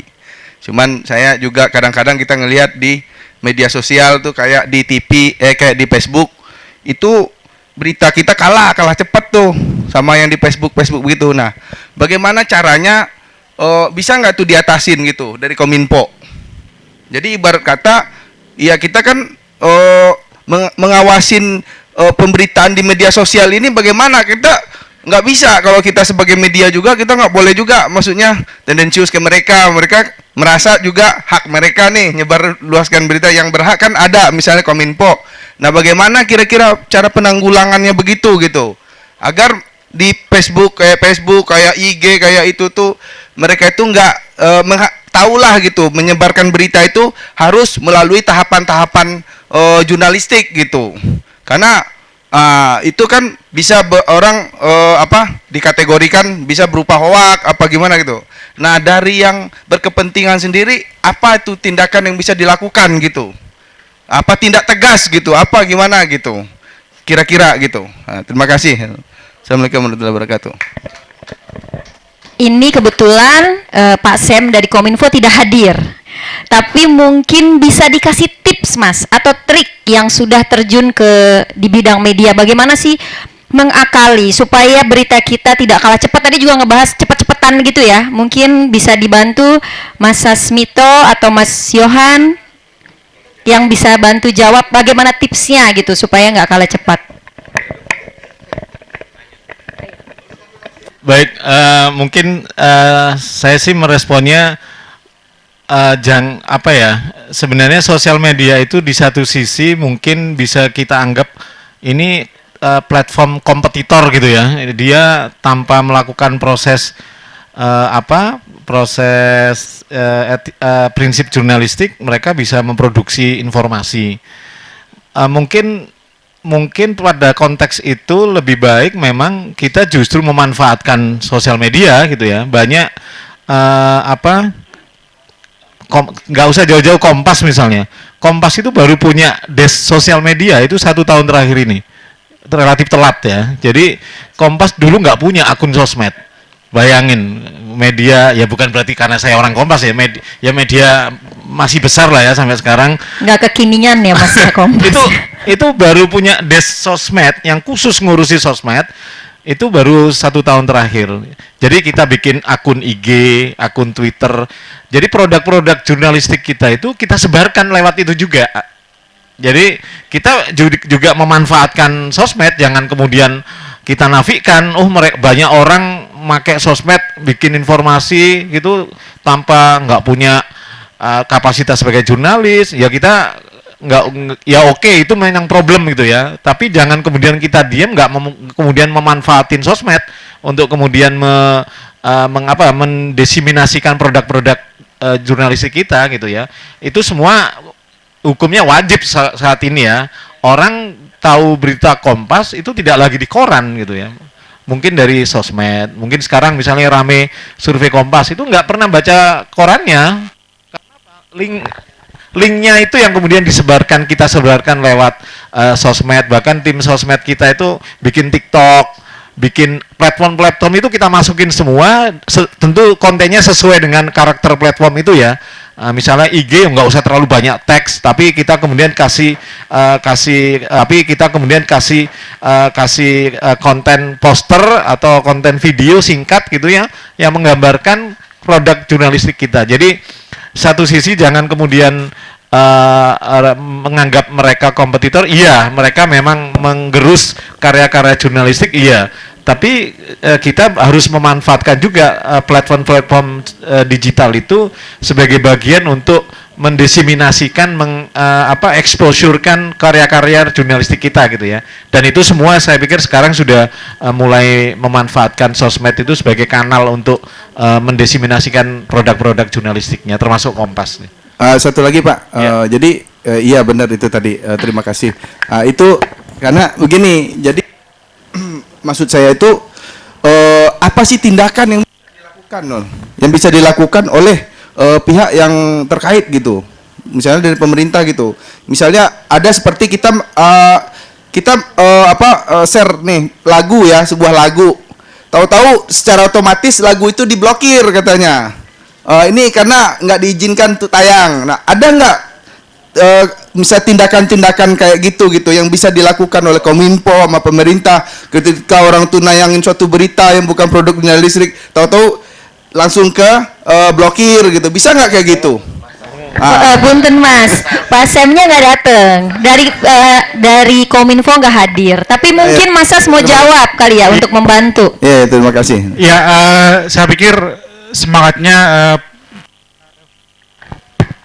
pasca reformasi ini ya Pak, kemerdekaan yang bertanggung jawab ya. Jadi semua orang bebas menyampaikan informasi, bebas menyampaikan pendapat, mau di publik secara langsung ya, baik secara offline ataupun online, itu bebas bertanggung jawab gitu ya. Artinya dia tidak menyebarkan kebohongan, tidak menyebarkan fitnah, tidak menyebarkan konten-konten yang mengandung ujaran kebencian. Itu sah-sah saja, mau ditaruh di platform digital dan sebagainya. Menurut Aji nggak boleh kita kemudian membatasi konten itu ya. Nah, kalau misalkan pemerintah kembali gitu ya membatasi, artinya kita malah kembali lagi ke era Orde Baru yang kita berpendapat, beropini itu dibatasi. Jadi seluas-luasnya harus dibuka kebebasan itu ke publik. Nah, yang kedua terkait ini cepat-cepatan ya. Kalau kita mau cepat-cepatan dengan platform digital atau media sosial, udah pasti kalah kita. Jadi tidak mungkin kita akan mengalahkan lomba percepatan dengan media sosial. Nah, caranya bagaimana? Ya kita mengambil peran yang lain ya. Azan apa gimana? Di break dulu nggak apa-apa. Iya.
Yang ingin sholat silakan ya, tapi yang masih ingin berdiskusi kita lanjutkan.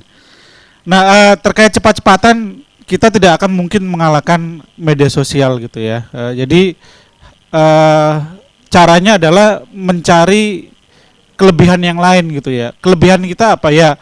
Ya salah satunya membuat liputan-liputan yang mendalam, yang berbobot, investigasi, atau orang sekarang menyebutnya sebagai slow journalism ya, atau jurnalisme telaten, ditulisnya dengan perlahan-lahan, semua faktanya diungkap. Itu akan sangat menarik gitu ya. Misalkan Kompas ID gitu ya. Kalau kompas.com orang baca gratis, tapi kalau Kompas ID bacanya harus bayar ya. Dan itu orang mau karena kontennya berkualitas gitu. Jadi harus dicari pembeda dengan media sosial gitu. Nah, yang saya sampaikan tadi sebenarnya yang tidak seimbang hari ini kan hubungan ekonominya ya antara perusahaan media dengan platform, menyebutnya sebagai homeless media ya, atau apa Mas, gelandangan media. Orang yang nggak punya, kalau dulu ya sebagai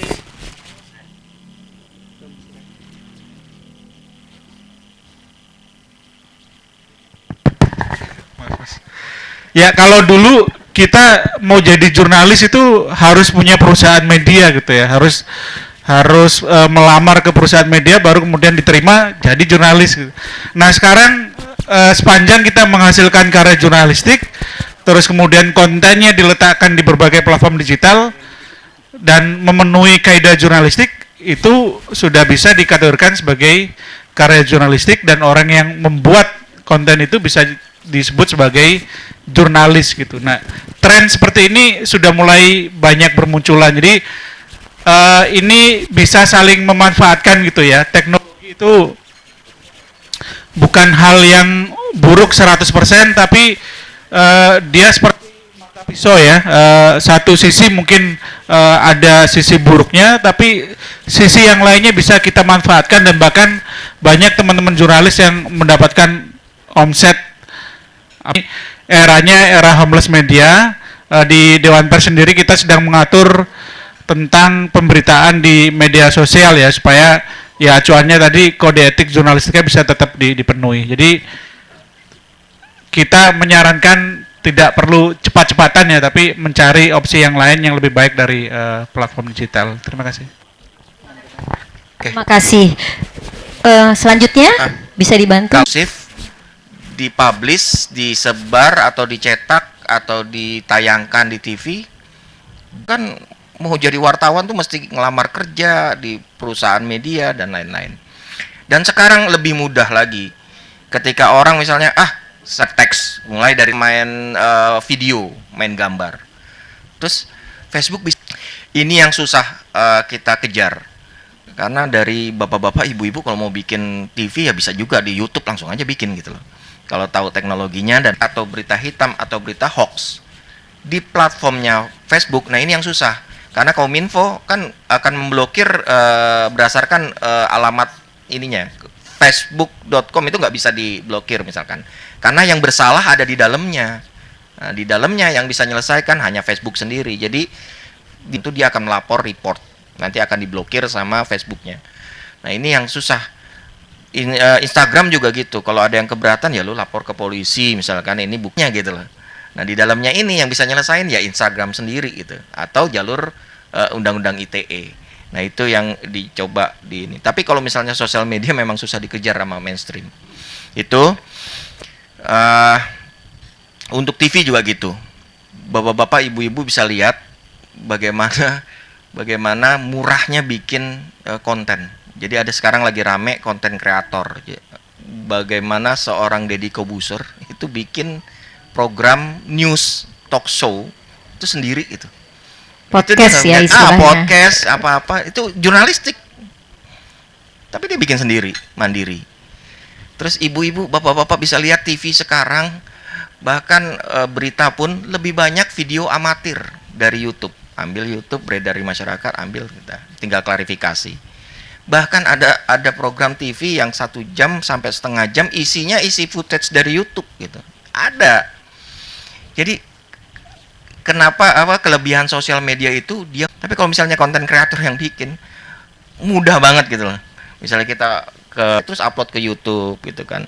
Ada penjaga warteg cantik gitu kan. Oh, kita videoin terus wawancara. Jadi konten gitu kan. Murah dan dilihat orang. Nah, kalau di mainstream itu mahal, ada budgetnya. Nah, itu. Nah, untuk jurnalistik karena ada sosial media dan 2024 ini yang bahaya, yang perlu diatur mungkin sama Aji sama teman-teman Dewan Pers segala macam.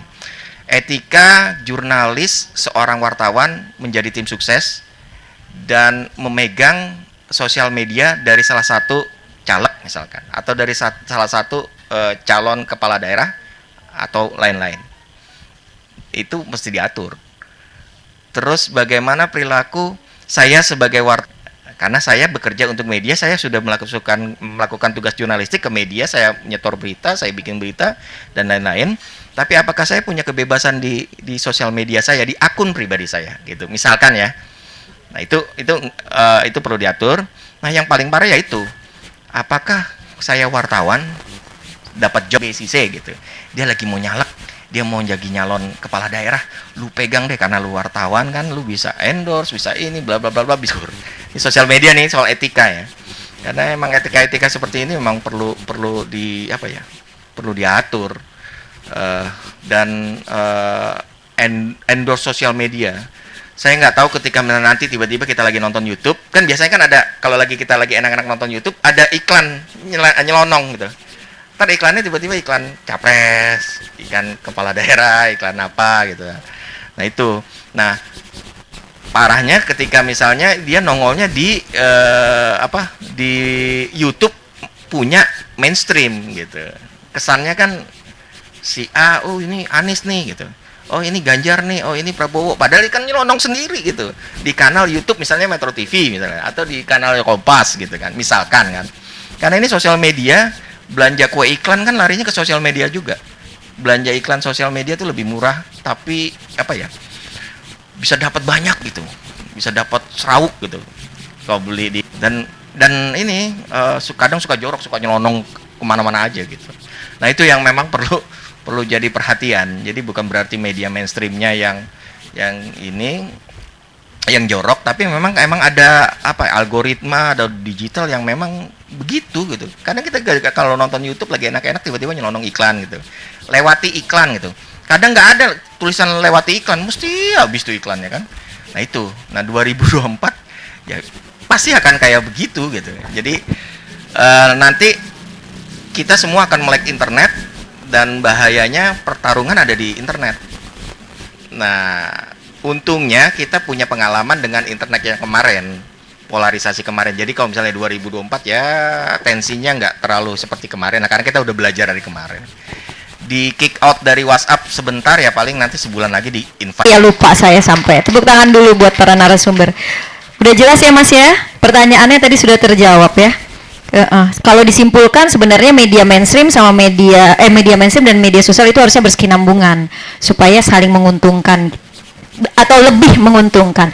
Oke, sebelum saya lanjutkan ke penanya selanjutnya, silahkan. Survei yang mau melakukan hitung cepat itu mendapatkan sertifikasi dari KPU, jadi harus mendaftar dulu termasuk Kompas gitu ya, dan harus menjadi anggota asosiasi dari lembaga survei seperti halnya Aropi, Persepi gitu ya. Kalau tadi ditanya bagaimana teman-teman media memperlakukan lembaga survei ini, misalnya mereka ada rilis itu ya, saya pikir tidak ada salahnya juga ditanya pendanaannya. Sebenarnya kan namanya wartawan ya bebas saja nanya toh.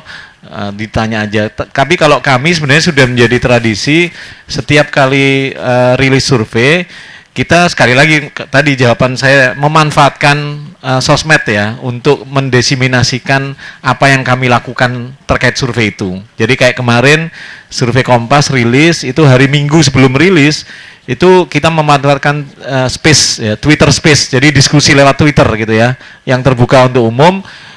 Di hari pertama itu kita bongkar metodologi Litbang Kompas, termasuk pendanaan gitu ya. Ada yang nanya dananya dari mana gitu ya.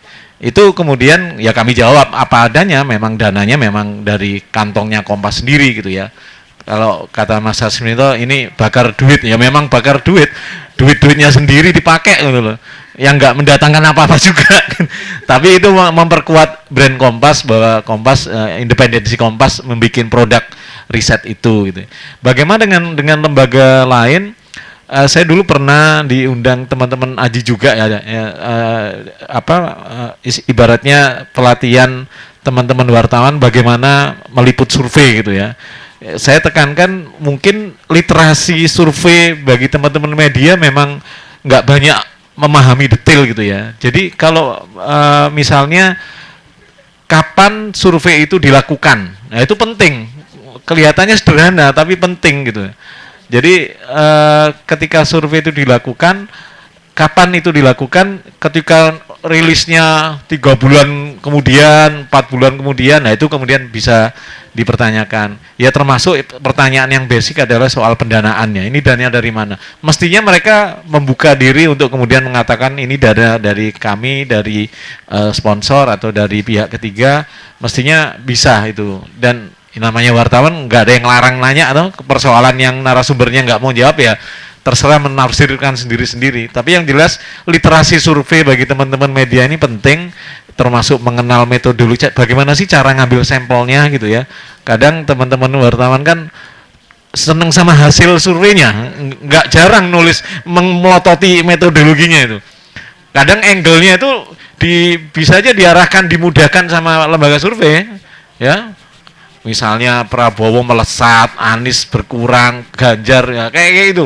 Jadi sengaja diarahkan gitu ya. Mestinya cari angle lain menurut saya ya. Jangan melulu angle yang itu, meskipun tidak akan berlari dari hasil surveinya gitu ya. Kan sebenarnya teman-teman bisa baca, teman-teman media ini kayaknya angle-nya arahnya ini, ya udah pakai angle yang lain gitu ya, untuk kemudian mensiasati agar jangan sampai independensi kita sebagai pekerja media itu seakan diarahkan ya sama lembaga survei. Tapi apakah yang pertama tadi lembaga survei mana yang bisa dikutip dan tidak? Saya pikir juga sudah kelihatan. Misalnya keanggotaan di asosiasi itu, keanggotaan dia belum bergabung dengan asosiasi lembaga survei. Nah kalau bisa, kalau mau nulis meliput ya yang sudah berasosiasi saja gitu loh. Kan sekarang banyak bermunculan tidak jelas asosiasinya ya. Kenapa itu jadi ukuran? Satu, yaitu secara regulasi sudah diatur. Yang kedua, asosiasi itu melakukan quality control terhadap proses internal di survei, lembaga survei menjadi anggotanya. Jadi setidaknya itu terpantau lah, itu mewakili publik, untuk menjaga integritas akademiknya ya.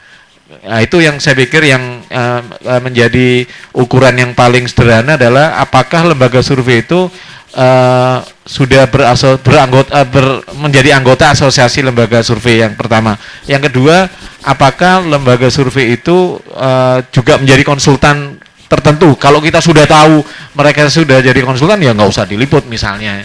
Yang ketiga ya terkait metodologi dan kapan secara teknis survei itu dilakukan ya. Kapan, berapa respondennya, kemudian metodologinya seperti apa. Nah, mengenal metodologi ini yang sepertinya menjadi pekerjaan rumah bagi teman-teman media. Oke, kalau selama ini memang lebih tertarik angle hasilnya, mungkin harus dilengkapi dengan literasi kita terhadap metodologinya gitu ya. Jadi itu kalau wartawannya semua paham metodologi itu keder juga itu yang mau rilis itu, ya kan? Nah, siap. Oke. Itu aja Pak. Baik, Umar. baik. Tepuk tangannya dulu dong. Oke. Selanjutnya ada penanya, silakan Pak, dari siapa dan ditujukan pada siapa? Assalamualaikum warahmatullahi wabarakatuh. Nama saya Drianto Martono, wartawan dari suarakonsumenindonesia.com, dan saya juga sebagai Ketua PW MIO Provinsi Banten. Sangat menarik apa yang disampaikan oleh para narasumber pada siang ini. saya sangat mengetahui tentang dan apalagi kita tahun 2000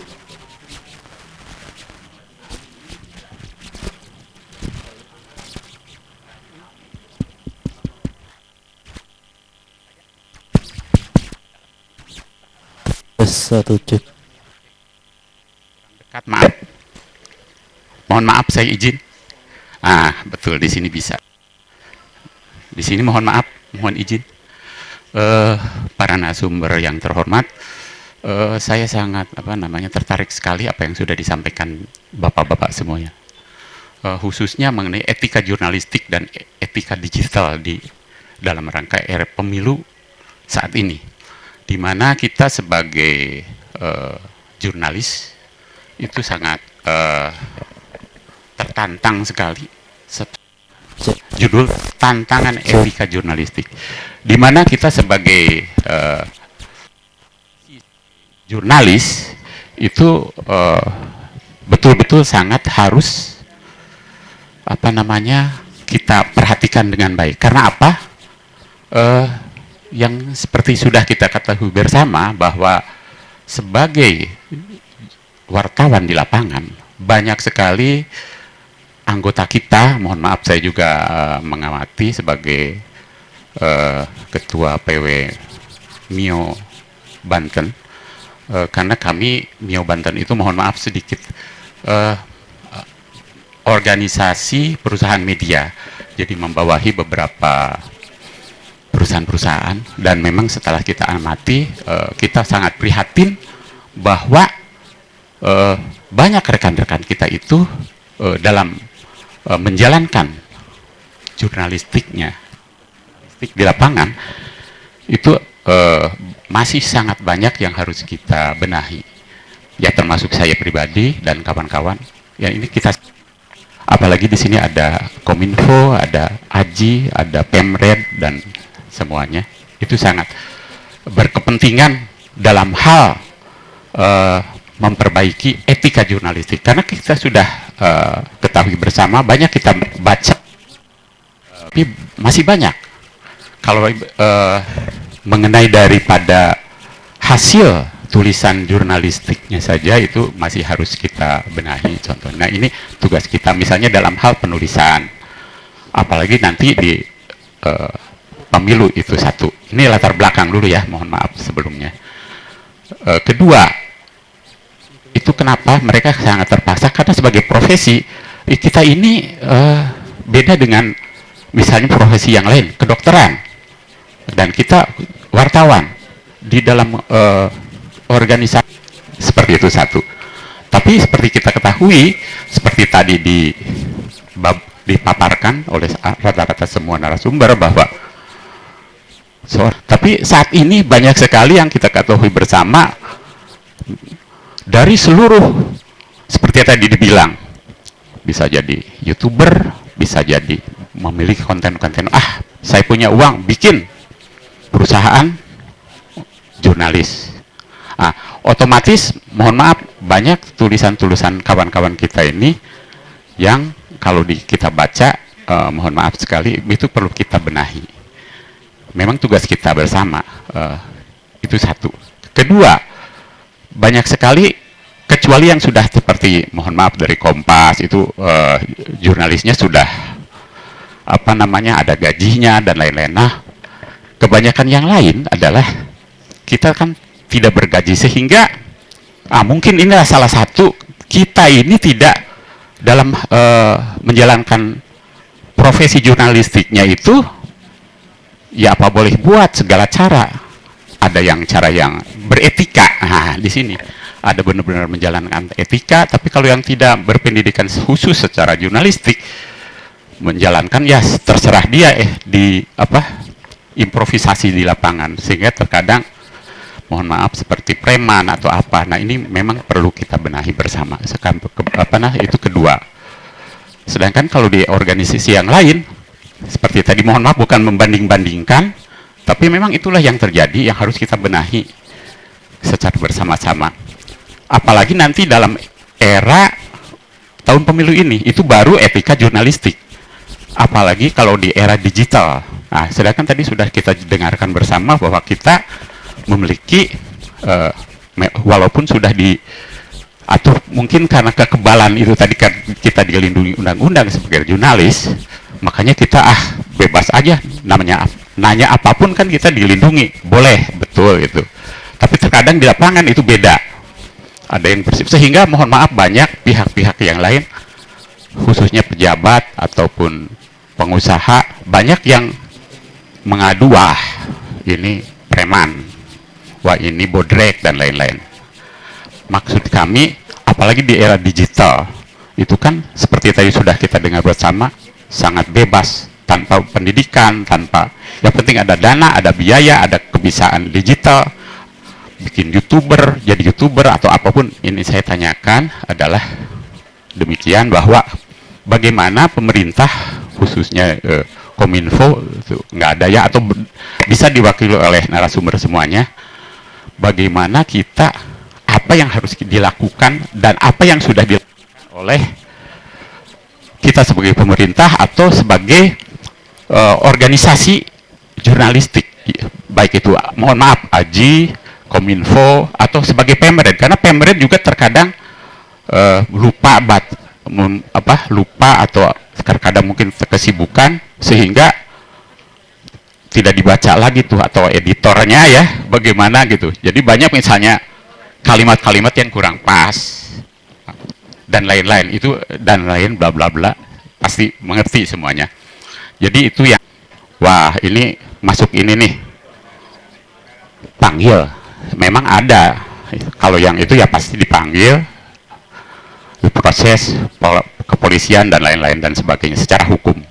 Demikian dari saya, mohon maaf apabila terlalu panjang lebar, karena ini mohon maaf, ini jadi pikiran saya, karena apa, saya sebagai amanah di Ketua PW Banten di MIO, ini jadi pikiran, mudah-mudahan bisa bekerja sama, atau bagaimana dengan Aji, Ketua Umum, selamat, dan juga bapak-bapak sebagai Pemret dan Bapak Samuel dari Kominfo, silakan. Terima kasih. Wassalamualaikum warahmatullahi wabarakatuh. Ya, terima kasih Pak Brianto. Pertanyaannya cukup banyak, tapi mudah-mudahan nanti menjawab ya Pak ya.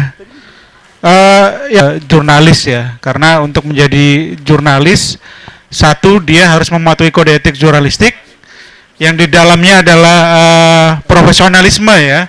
Nah, profesionalisme itu tentu mencakup pengetahuan bagaimana hal-hal yang berkaitan dengan jurnalisme, diapsi atau keterampilan ya, keterampilan yang untuk melakukan kerja-kerja jurnalis secara profesional gitu ya. Jadi ada kode etik yang pertama, terus kemudian pengetahuannya dia harus paham. Yang ketiga kompetensi atau keterampilan. Nah ini yang biasanya tiga hal ini yang diuji ya, diuji kompetensi wartawan atau diuji kompetensi jurnalis kalau di AJI gitu.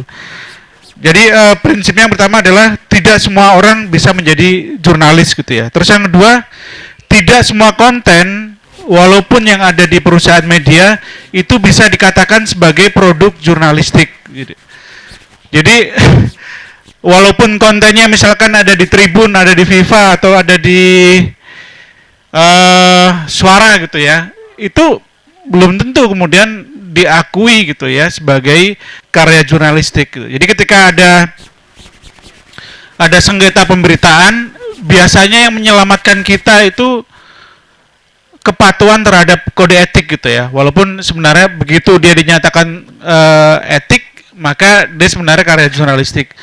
Tapi banyak di kasus-kasus ya di beberapa daerah, ketika teman-teman jurnalis dinyatakan melanggar kode etik, ini kemudian menjadi celah untuk diproses dengan menggunakan undang-undang di luar undang-undang pers ya, baik dengan menggunakan undang-undang ITE, KUHP ataupun undang-undang yang lainnya. Jadi selain mencegah kita dari kesalahan kerja-kerja jurnalistik, kode etik ini juga menjadi penyelamat kita ketika mendapat ancaman hukum gitu ya, secara legal itu cukup banyak kasusnya di beberapa daerah gitu ya. Jadi yang kedua adalah tidak semua konten di perusahaan media itu masuk dalam kategori karya jurnalistik, karena beberapa penilaian di Dewan Pers misalkan ada yang walaupun teman-teman mengklaim dirinya sebagai perusahaan media,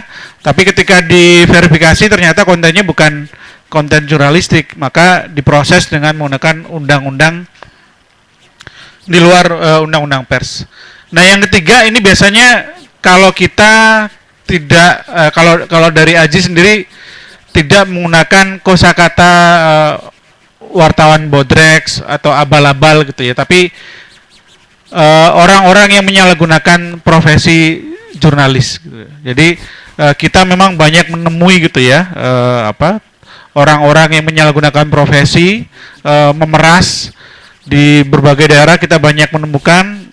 Nah, menurut saya ketika ada orang-orang seperti ini sebaiknya diproses saja dengan menggunakan undang-undang yang berlaku ya, dengan KUHP, dengan pemerasan dan sebagainya. Karena ini justru merendahkan harkat dan martabat teman-teman jurnalis ya.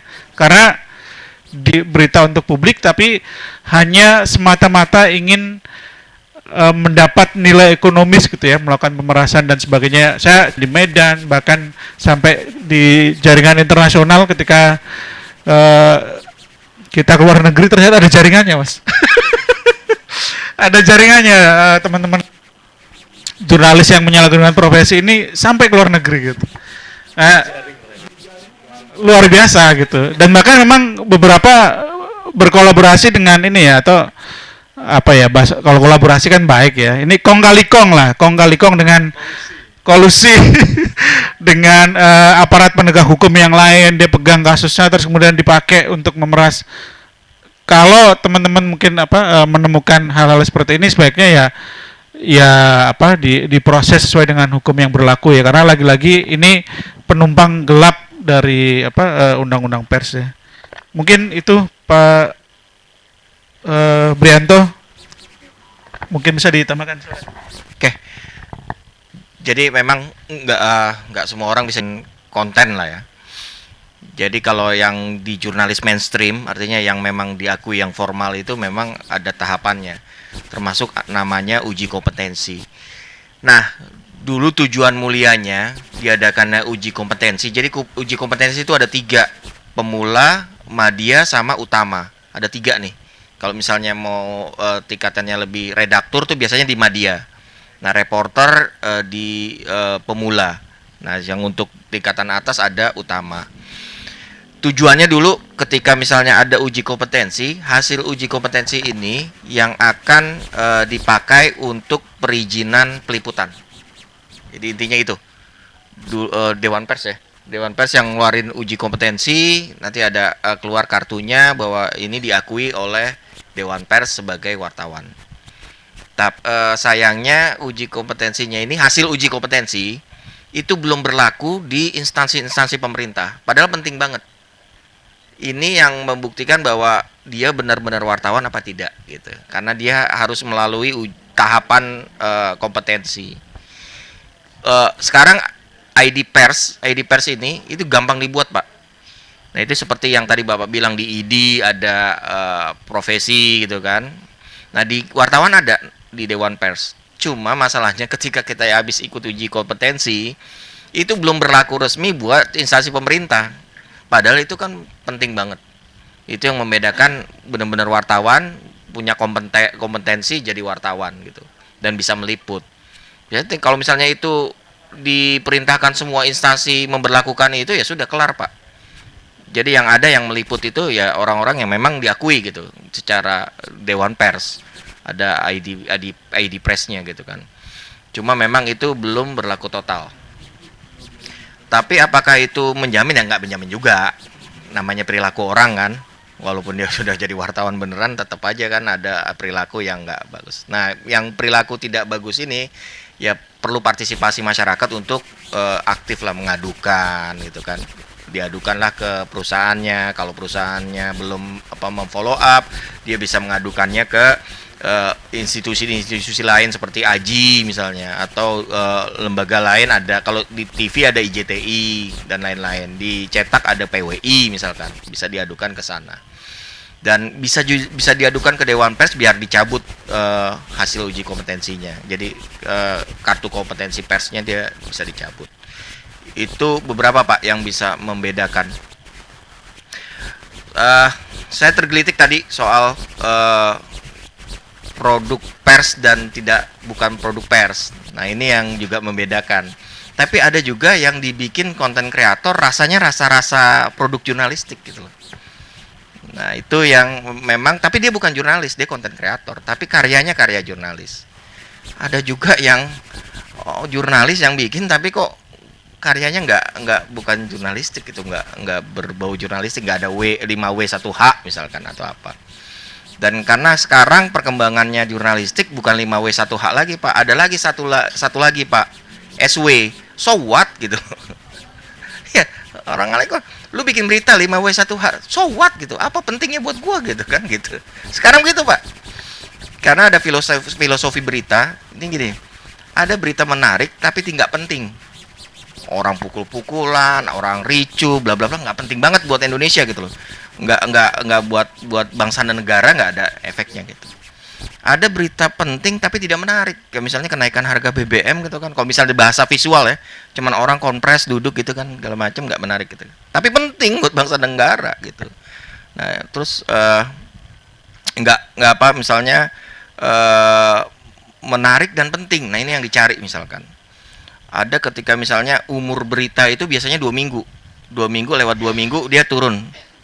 Nah ada berita juga yang tapi jarang-jarang ya Pak, kayak misalnya kita berita Sambo itu udah bertahan tuh, udah di top story tuh udah berapa bulan tuh, tetap maintain dia di atas.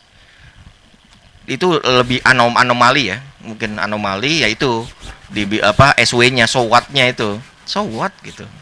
5W1H-nya udah kelar sih sebenarnya, siapa di mana gitu udah kelar. So what-nya yang orang kepo ngeliat. Nah itu yang masih tinggi itu, masih orang biasanya sih Pak 2 minggu udah kelar Pak, 2 minggu trennya udah turun. Lebih bagus mana sama berita Lesti yang lehernya? Nah Lesti juga umurnya cuma 2 minggu tuh, sekarang udah datar kan, setelah kelar gitu dia datar. Apalagi gagal ginjal pasti umurnya 2 minggu ya, paling lama 3 minggu turun. Tapi Sambo tuh fenomena tuh tinggi. Nah itu menyangkut berita menarik dan penting karena penting, menyangkut institusi, menarik karena memang orang kepo, ini apa sih yang terjadi kan gitu. 5W1H plus so what gitu. Nah itu aja Pak. Mas Yo mau ditambahkan Mas Yo? Oke, cukup. Baik, tepuk tangan untuk para narasumber dan tepuk tangan untuk kita semua. Kita sudah di penghujung hari, kita sudah di penghujung acara. Karena itu saya mau kasih sedikit konklusi, atau dari narasumber ada yang mau kasih konklusi? Oke, nggak ada yang mau. Oke, konklusinya adalah semoga apa yang kita dapat hari ini bisa bermanfaat untuk diri kita sendiri, untuk kita semua, dan tentu saja untuk bangsa dan negara kita. Terima kasih sudah datang di acara diskusi Journalism Roadshow 2022 Tangerang Selatan, tantangan etika jurnalistik dan etika digital di tahun pemilu. Terima kasih Mas Sasmito Madrim, terima kasih Mas Yohan Wahyu, terima kasih Mas Ade Firman. Dan saya mau kasih oleh-oleh sebelum pulang. Kebiasaan saya kalau MC itu begitu. Padi habis tinggal jerami, bakar dulu hingga bersih. Jadi cukup sekian dan terima kasih. Saya Wilda Cayaningrum Lubis dan kru yang bertugas mohon pamit undur diri. Wassalamualaikum warahmatullahi wabarakatuh.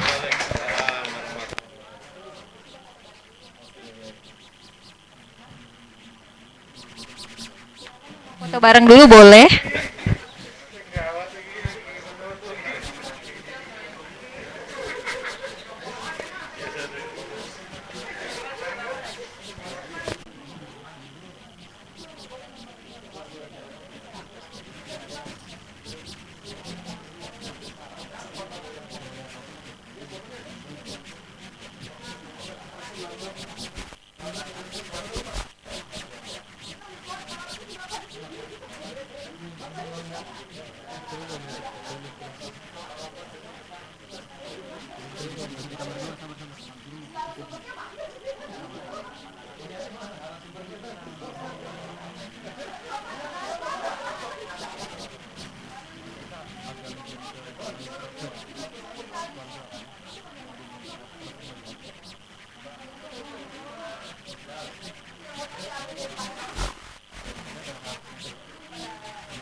Check this one out. Check this one out. Check one out. Ku punya teman namanya Abud, orangnya lucu kayak badut. Oleh teman-teman dia disebut si tembem dan gendut. Tembem gendut, tembem dan gendut. Tembem dan gendut, tembem gendut. Abud tidak tahan kuping ditutup. Mungkin kalau bisa pasti disekrup. Mulut komat kami kembang kuncup. Abud menjerit, cukup.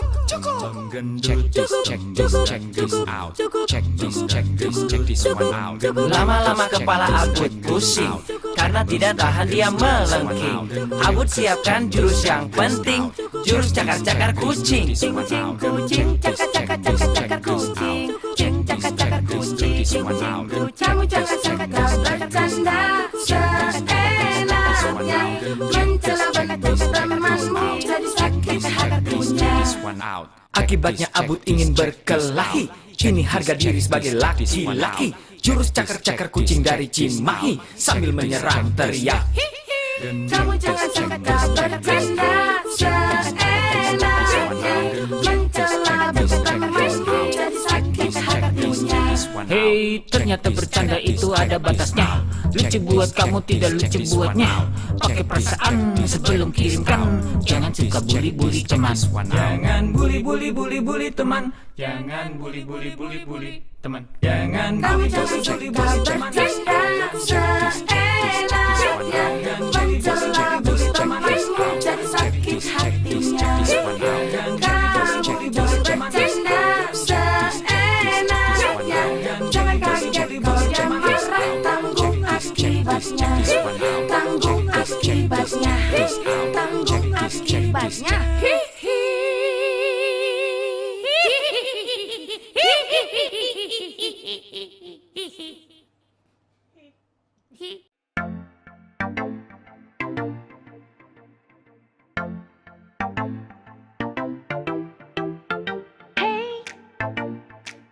Kamu nonton apa?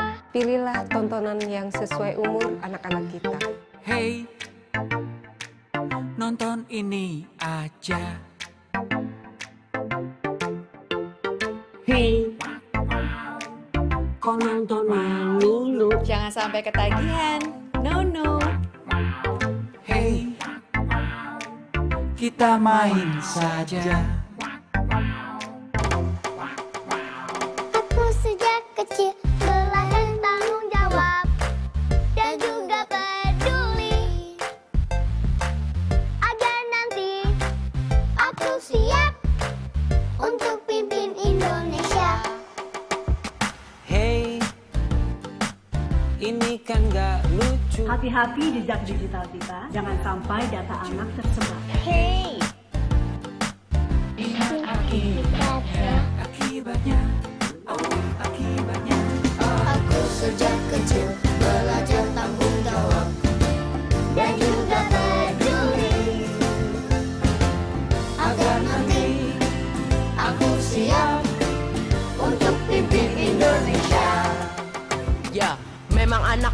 depan bangsa selalu jadi slogan di mana-mana. If we are the future, then you should make time. Don't just let internet mess with our mind. Punya gadget perlu tanggung jawab, pakai benar masa depan Oh mantap. yeah, how can we tell what is right by ourselves? Yo, mom and dad, we need help. Aku sejak kecil belajar tanggung jawab dan juga peduli.